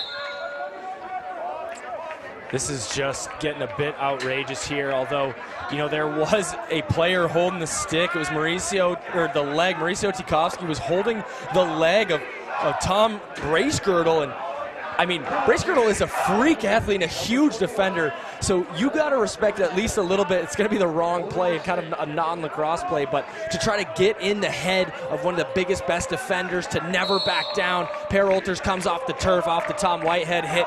They are just playing on a different level of we don't care about you. This is all about German lacrosse. 10 seconds left in the 3rd quarter. Germany looking for a late power play goal. Bushi steps around, rebound, McLeod with a big stop. Well, he's making his case to stay in this game for the remainder of it, and if Germany is about 15 minutes away from a championship, well, that's going to mean that they've got the upper hand on Cam McLeod. He's got to be perfect for this final quarter. Just 15 minutes left to decide this one. A bronze medal will be handed out, in about 15 minutes time, and you're going to catch all the action right here on the ELF YouTube channel.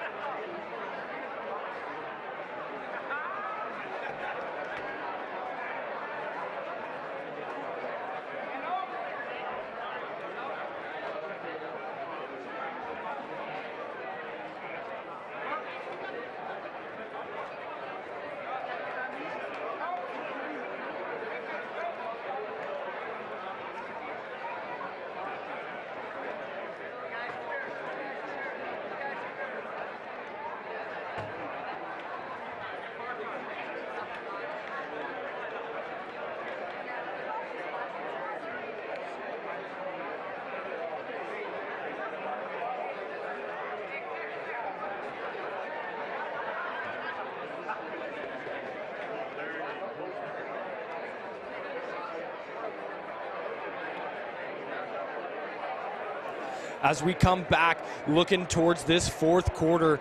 What we've seen throughout the tournament is Germany has just been a closing machine, so they are firmly in the lead. Previously, they had rallied back down by 3 in the final frame against Israel in group play before launching an 8-1 run to win. And conversely, England has shown a lot of late game fragility. They dropped 2 heartbreaking overtime games to Finland and Ireland, and they led late in the fourth quarter in each of those games. And so again, what we're seeing is just maybe a little bit more rest for Germany. Maybe we're seeing the close out of Germany. That fourth quarter, maybe what they've had as a moment is fourth quarters throughout the tournament. Now they've said, hey, it's fourth quarter the entire game. And other than it was a bit sleepy and a bit slow in the first quarter, but since then it has been all German lacrosse all the time.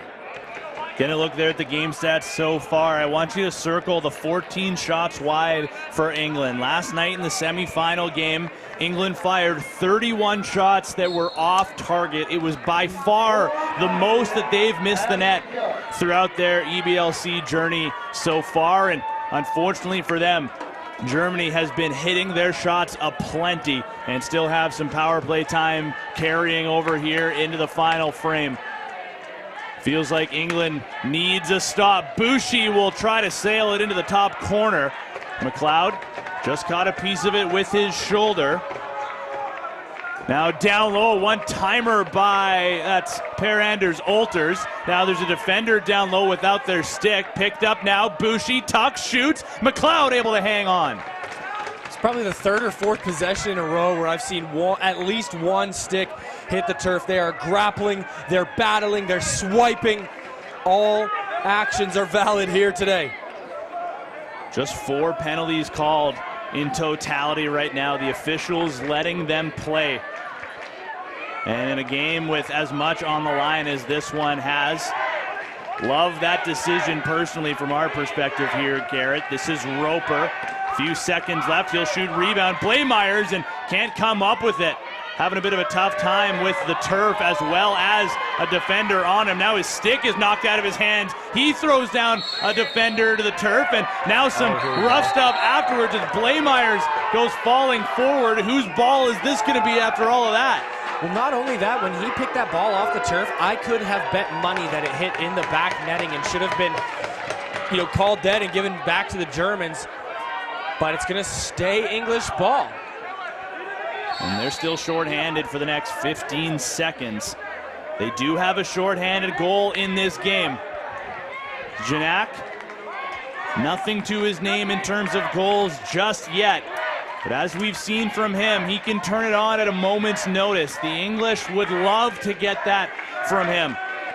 Bracegirdle's now out of the box. He's going to go straight to the bench. Here's Janak, a hard shot that misses the net. Tough look for the German power play unit. They're 0 for 2. I'd like to give them -1 for 2 because they let the shorthanded goal in. So for all intents and purposes, England been great there, but that's kind of been the lone bright spot for them. England's penalty kill came into this game at 58%. Wiesmer, good job to avoid the crease. Now he'll hitch and dive and score. It's another one for Germany, and it's another one for Wiesmer. Wiesmer again just said, your scouting report is wrong. I am a lethal scorer. He was matched up with Tom Holland, and as you can see, Holland does have the opportunity, the window for a trail check. He sends that slap, a couple of them, and then that final cradle to just carry hard. That's a goal scorer's goal. Great handles on the doorstep and buries that one past McLeod. Looked very similar to, the bread and butter for somebody like Chris Bouchy, and the benefit of having an NLL pro, an NLL champion on your roster is you pick up on stuff like that. A veteran leader here for this German national team, and they're now 12.5 minutes away from being crowned a top 3 team of European lacrosse. An awkward looking save there for Julian Laux, but a save nonetheless. Now Roper swims through, a bit of a double team. Ball goes down, and Germany will look in the opposite direction. Tikovsky, he's gonna get bumped around, plays the role of pinball for a second on the clear. And just how about this German defense and Julian Laux playing out of his mind. Pass to the middle. Werner gets it back outside. Boehm has it. A little bit of body English. Wants Bushi to come up top, and he shoots right on. McLeod with the save. Werner with the rebound, and he puts it wide of the goal. Germany still with a fresh 30. They try to pull it out. Olters with 3 defenders trailing behind. He throws a blind backhander, and Germany, I mean, they've only got 4 forwards on right now. Somehow they keep this play alive. Now Volkwartsen came on very late. Bushi is behind the goal. Bushi wants it. There's the dunk, and what a save by McLeod! What seems to be the first behind the goal save by Cam McLeod. He gets it just with the shaft of the stick. That is an all-timer for him today. Now Wiesmer. Boehm rolls to the goal. Bushi splits, shoots, another heavy one that misses the net. Owen Wiesmer saves the back over. Now he'll pick it up off the carpet. 14 to shoot, protecting, passing through. Bushi is double teamed. Backhand pass, a beauty! Wiesmer looking 5-hole, and some magic from McLeod as he shuts the legs. That would have been indicative. I don't think Wiesmer really got a good shot at it. That would have been indicative of the entire night if that had bounced through past McLeod. McLeod playing real nice here in the 4th quarter. His offense trying to reward him now. Blaemeyers into the top corner. There's the reward that McLeod wants to see. So it feels like it's been a long time since we've had an English goal, and Blaemeyers, again, still, Tino, the only multi-goal scorer for England, and he's got 4, trying to just do everything himself while the rest of his squad just having a bit of trouble. Doubled goal total. 14-7. 10.5 left in regulation. Both teams have been to overtime in the past, but this is quite a deficit that England has to try to dig through. Would be one for the ages as they look to maintain their podium status at the European Championships back-to-back tournaments. Bracegirdle wrestles his man down to the turf. It's going to give possession to Germany, and I like that decision by Grimm. He could have picked it up to start that possession right away, but why rush? Just let your offense pick it up and let them do the dirty work. Volkwartsen, now a lefty, now a righty. Bushi with the roller. He'll feed in front late. Weber puts it off the mark. Rebound picked up by Bracegirdle. Maybe numbers forming here for England. They've got 3 up in the play. Shot off the stick. Laux with the save. Now Germany want to start to press. They've got a man off the bench. It was Bushi, but they didn't see him in time.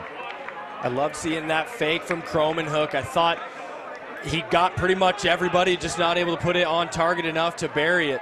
Wiesmer over to Weber. A little bit of room on the split dodge. He takes a hit up high. Now to the outside. Fake shot. Can't get through the middle. The hulking English defenders keeping everybody to the outside. That time it was George Bascom. They're doing their best to keep this team alive. They're going to need the same type of individual effort out of their offense, and it seems like it's only coming from Blaemeyers today. Good switch by Wendt, but another late change by England. They didn't have enough on at the time. Just now they get their 5th forward on. 7 seconds left on this shot clock. Here's the hot stick. Blaemeyers on the run. Fires that wide of the goal, saves it near the center line, and he just launches this thing to the moon. And Tino, on that misplayed pass out near the midline, I heard Vincent Bastian laugh like an absolute maniac. This defense is on a different level. They're in their heads, they're under their skin, they're in their walls, they're everywhere. About a minute and a half from the media timeout. As that diving shot from Volkwartsen goes off of McLeod's stick. Now Olters will forecheck. England's got to get over the line. They get over with a second to spare. Pass near the line, handled with one hand by Janak. Tied up, but he breaks free of that.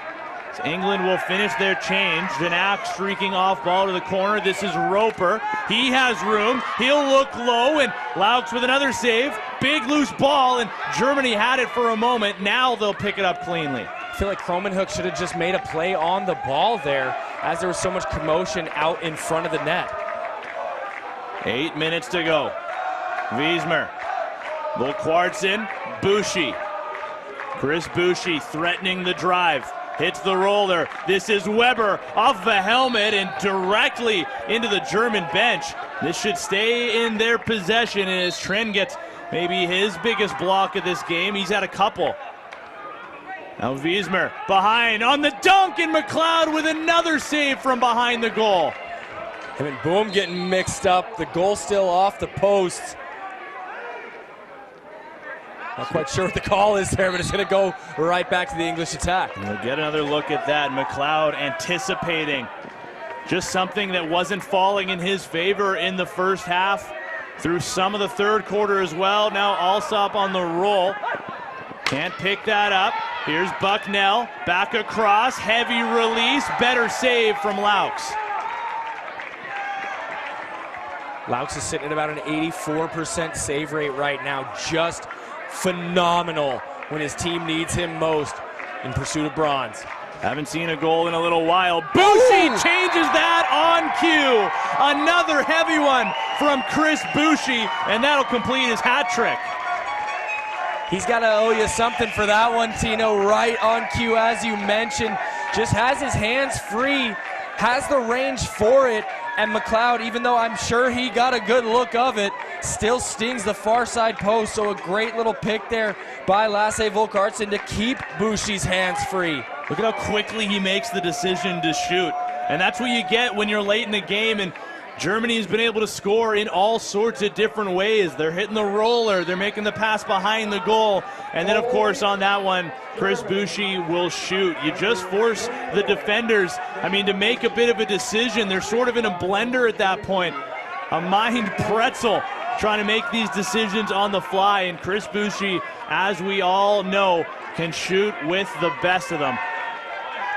Now a penalty coming up to Germany as bodies go down.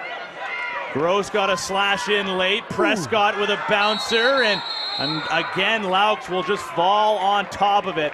England now going to go to the power play.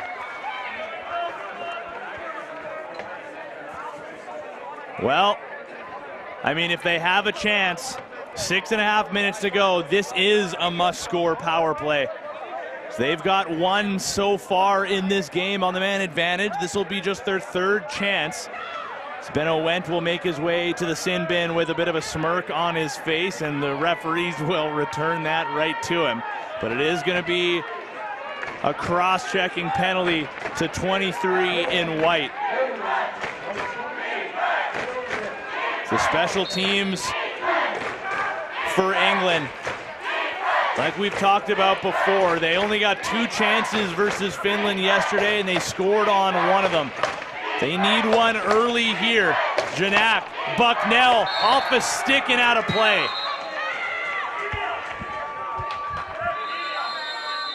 With that whistle, that'll bring us to our final media break here in regulation. It's kitchen sink time now for England, desperately trying to claw back into this game late versus Germany.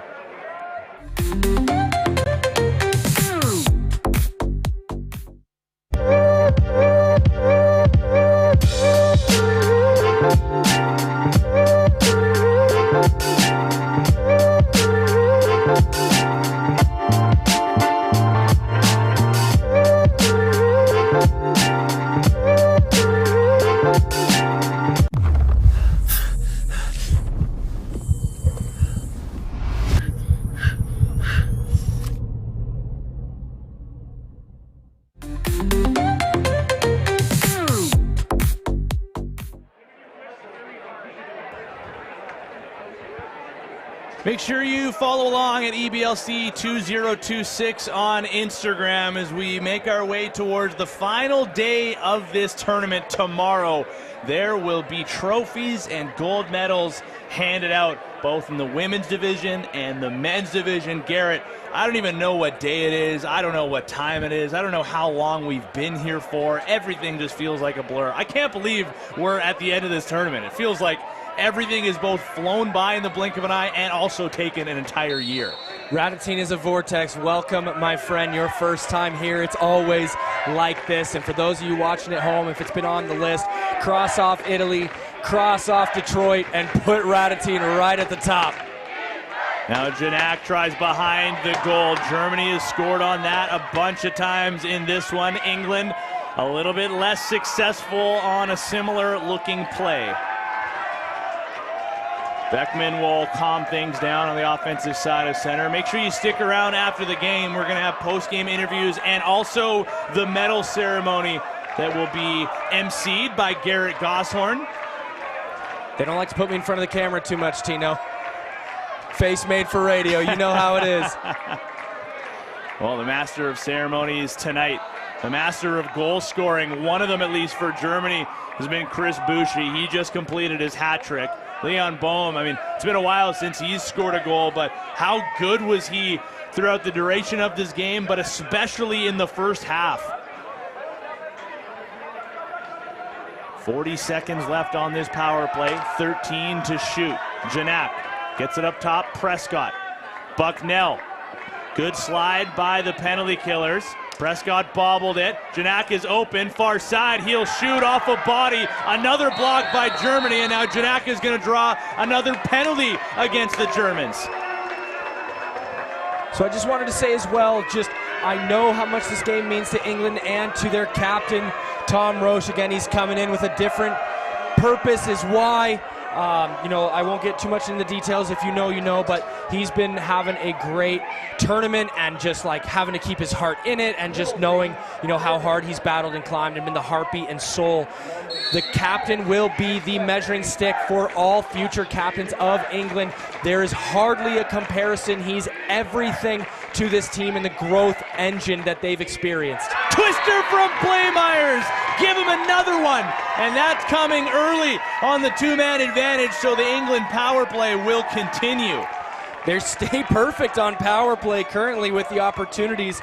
A man advantage moment, they're 3 for 3, and they had the shorthanded goal. So much of this game has had to come like just clawing their way into it. The five-a-side has gone firmly in the side of Germany, and England now with they've got a 5-on-4 for 1:50, and I think, even just hearing, like the ears were red and itchy for Tom Roche, and that powers up England. You could see it. Maybe that's a little bit of coincidence, maybe not, but I'd like to think it is. And again, just a special shout out to that captain as he's earned over 50 starts. He's at 53 some odd starts. So just big shout out to him. Can't speak it enough. Class human, class player, class act. Backdoor, Laux got over in time. England still needs an early goal in respect to their power play, but shorthanded numbers the other way. What a handle by Bushi! And he scores! A highlight reel for Bushi to get his 4th of the game, and his best finish is saved for last. Just unbelievable, and he's still running with so much energy in this game. And again, we saw this earlier where on transition you got Bushi all alone, the lowest point, but what an incredible handle. They'll tell you it was calculated for the highlight play, the athleticism, the footwork, the handles, and McLeod stands there like, what more do you want from me? So England get the power play goal on the two-man advantage. Chris Bushi picks up his first shorthanded goal of this tournament. He had 4 on the power play coming into this one. Nothing down a man yet. And you see the benefit of having somebody like him as a right-handed forward. First on the gate, and Blaymeyers gets one right back. Another goal from him. He'll now be up to 6, and it'll be back-to-back power play goals from 11. First it was hats, now the proverbial socks on the floor. Again, Blaymeyers doing it all, that nice low to mid-high rip.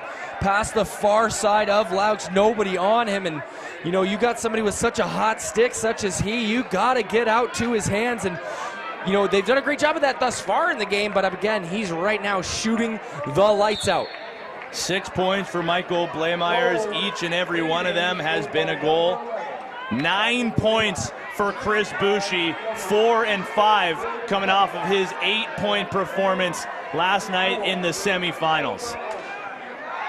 Now with the totals tonight, Blameyers is close to matching the goal-scoring totals of Chris Boucher. If you can believe it, he trails him only by 1.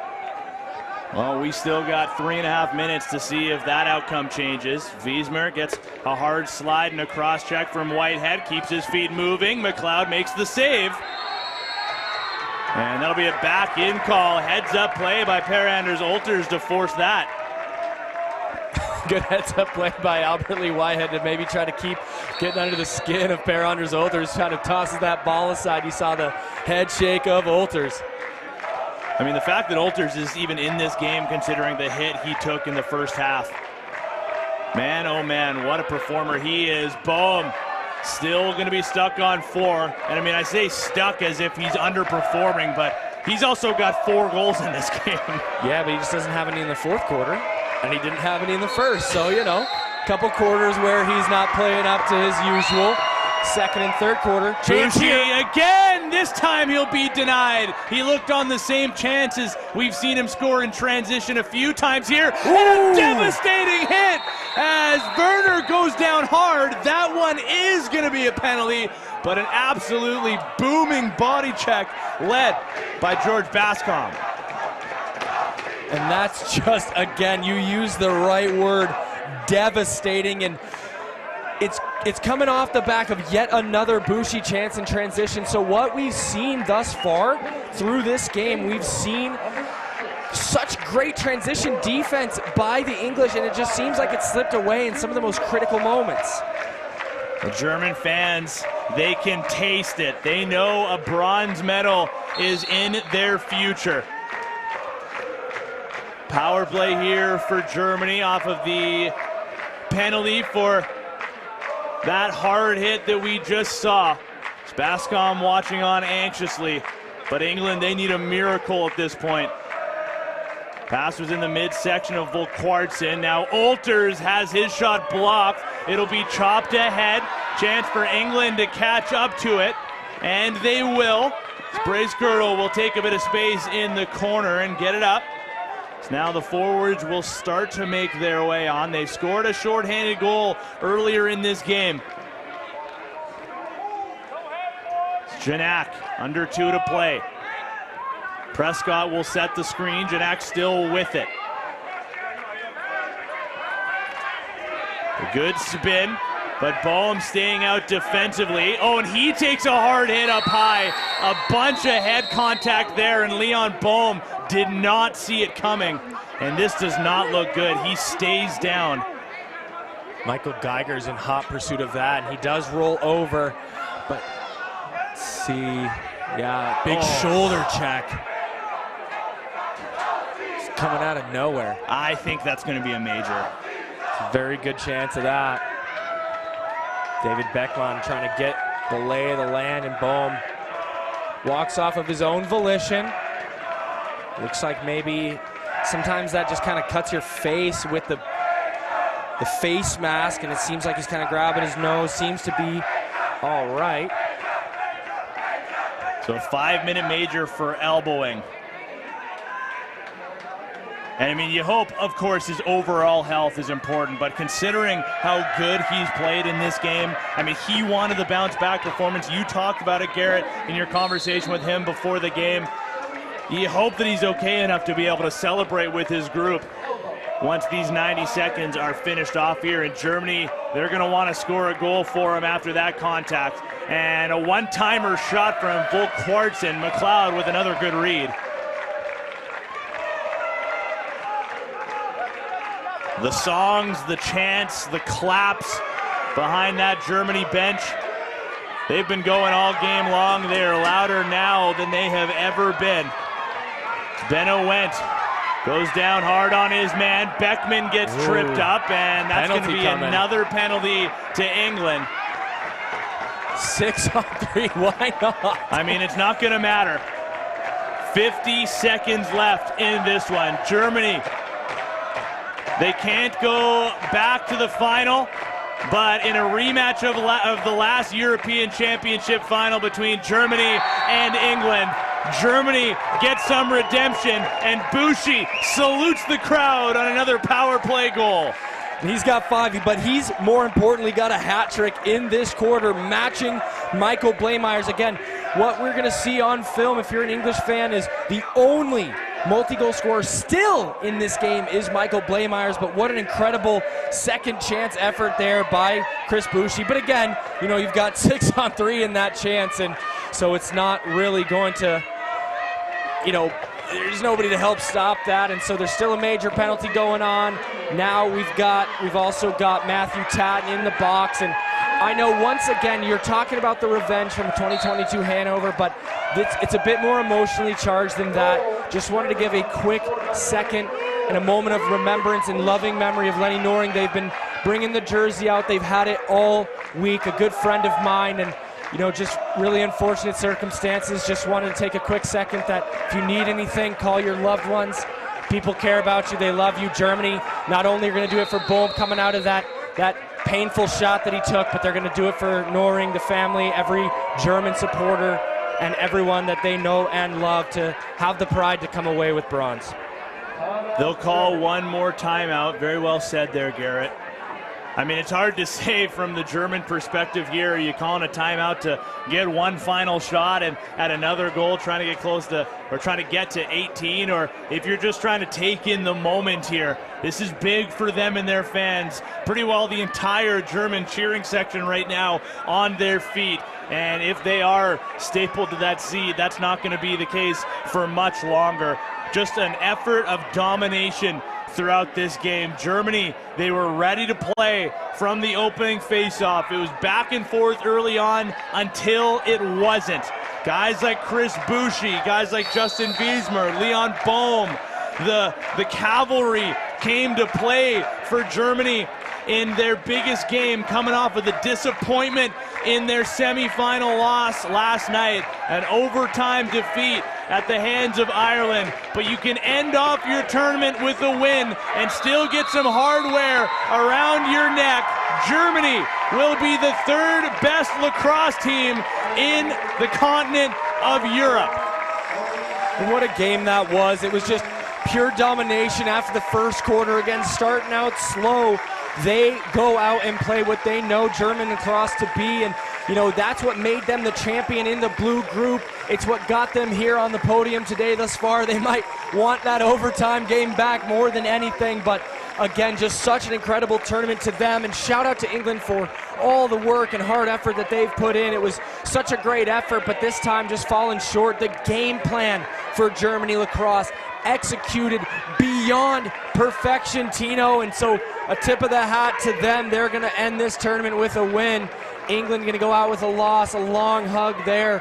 Tom Roche, the longtime captain, not on screen right now, but again, just a great offensive unit for Germany. Proved too much for England. Well, we got to close things out here pretty quick because, as we talked about, Garrett, you are the master of ceremonies for the medal ceremony coming up after this one. I got to go try and grab someone for a post-game interview. This is going to be our last call together here at the European Championships. Love you, brother. What a grind it's been. And we thank you for joining us for this one. For the entire production crew, for the camera crew here at Radotín, for my good buddy Garrett, I've been Tino Farah. Good night, everybody, and we'll see you tomorrow on a Championship Saturday.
All right, I'm here with Leon Bohm. Sort of got it there after Germany is just crowned now a top 3 team come the conclusion of EBLC 2026. And Leon, I want to start with your performance in this game. You finished with 4 goals, and I know you personally weren't super pleased with your performance in the semifinal game, but obviously a ton of motivation coming into this one, and you performed at the biggest moment. Just talk about what was working so well for you individually today. I don't know. The guys just picked me up after yesterday. I got to be honest, I slept like 2 hours after this. I rewatched the game twice. The boys told me not to worry about it, and that's what I did in the end. And then, I don't know, they just kept falling. What was the mindset for the group? Obviously, you guys are coming off of a real emotional overtime loss last night. Getting back up for a bronze medal game is no easy task, but you guys played so well right off the top. How did you guys prepare for this one? I mean, obviously, the first emotion you got after the semifinals, like, let's, like, next tournament and stuff. But then we looked in our rounds, and we had some guys that last tournament, right? Max Becker, some of these guys, Jonas Tuch, they're going to leave us. Maybe Laux is going to leave us after this tournament, and so we had to give it to them. And then I think we performed pretty well. What does it mean for this group? What does it mean for you to be crowned the 3rd best lacrosse nation in all of Europe? I think it's hard work that pays off in the end. A lot of years put into developing youth programs, and those are the guys that are here, and that's freaking awesome, right? Go celebrate with those guys. Congrats.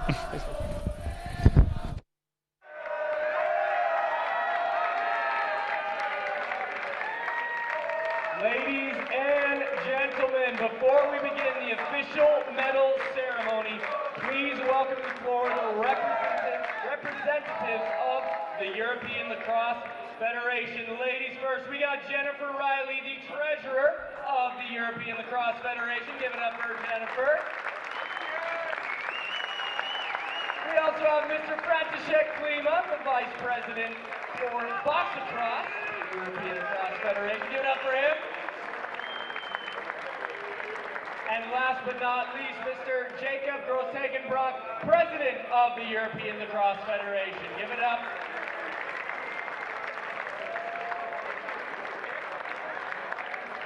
First of all, I want to give a huge congratulations to both teams for their incredible journey through this tournament. Thank you for the effort, passion, and respect you have shown throughout this tournament. Before we proceed with the team awards, it is only right that we take a moment to thank the entire officiating crew. The referees have been an essential part of this championship, and we would now like to invite them to the floor to receive their commemorative medals. Ladies and gentlemen, please welcome the referees of EBLC 2026.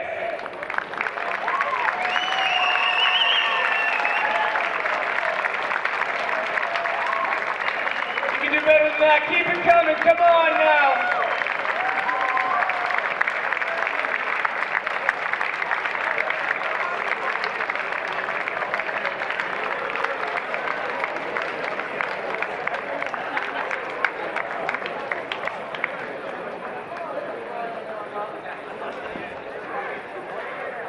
There's a lot more of them than I think we all realize.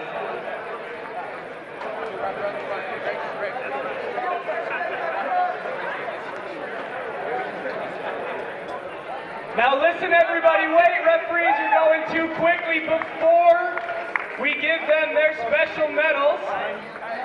Or all right, we're going.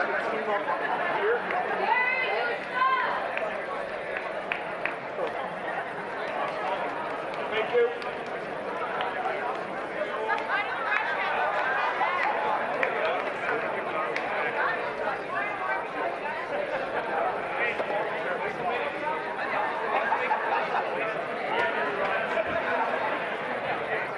And after we give everybody their commemorative medals, we've got a special one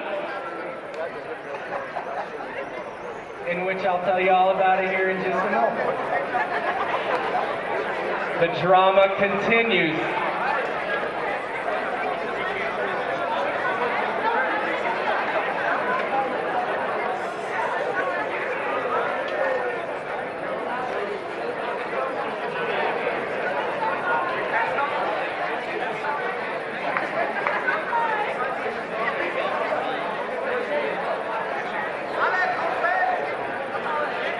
While all these refs are getting their medals. Please give me one more big round of applause for our referees. Give it up for the referee squad.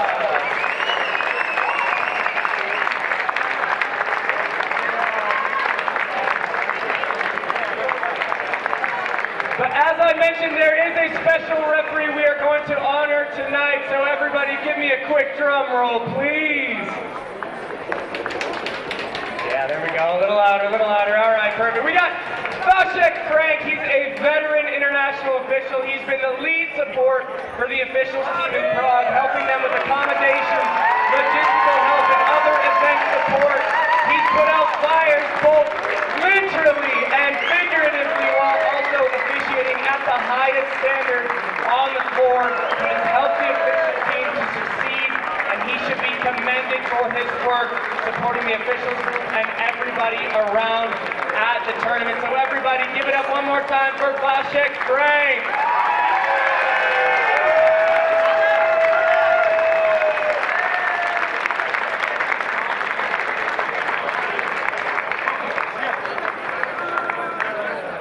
One more time, a quick thank you for our referees, for Vashek, for everybody that's helped make this incredible tournament happen. One more round of applause, everybody, for the referee squad.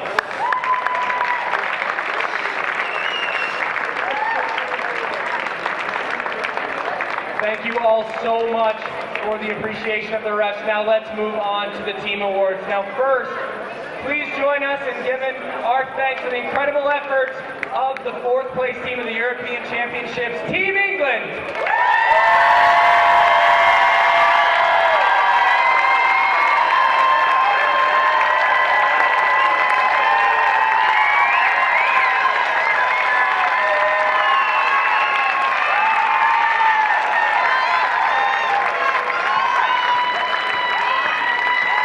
And on this occasion, we also have the honor of presenting the Spirit of Lacrosse Award. This award goes to a player who represented the true values of our sport: respect, fair play, commitment, and the spirit of the lacrosse community that we all know and love. So the Spirit of Lacrosse Award for Team England goes to the one, the only Tom Rose.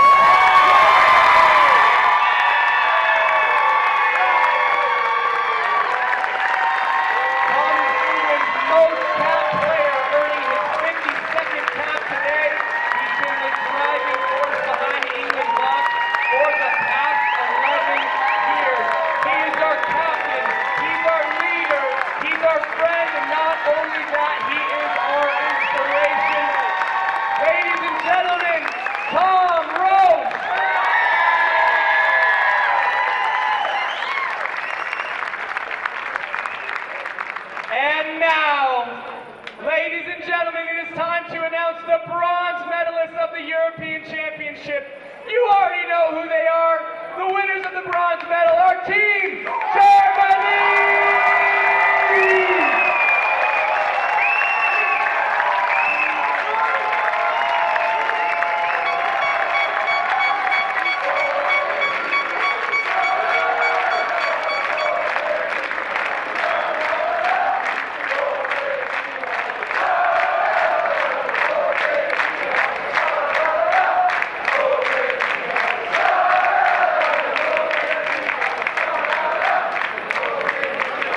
Before we decorate the entire team, I'm sure they can't just settle for that beautiful song. We will also present the Spirit of Lacrosse Award to Team Germany before they get their bronze medals. So the Spirit of Lacrosse Award for Team Germany goes to Max Becker!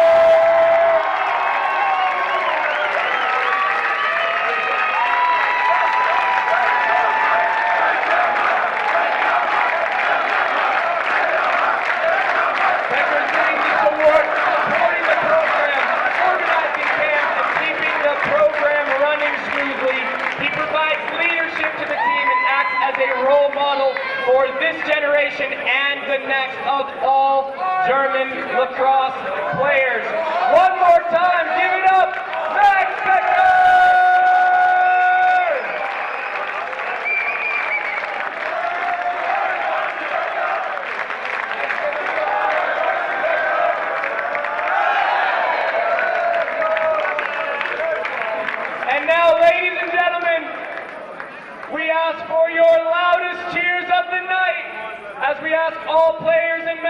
Team Germany to come forward and receive their bronze medals. Big round of applause!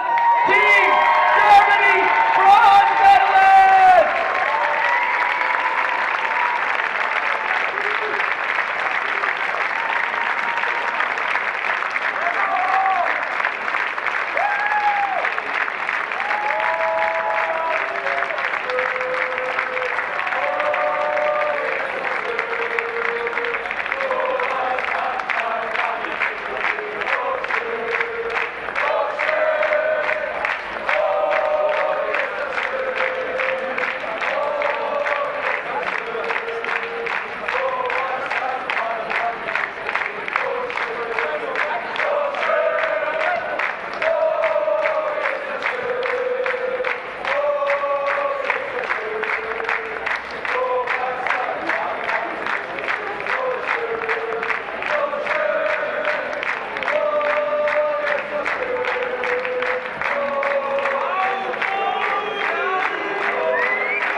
To hoist the trophy, David Beckman!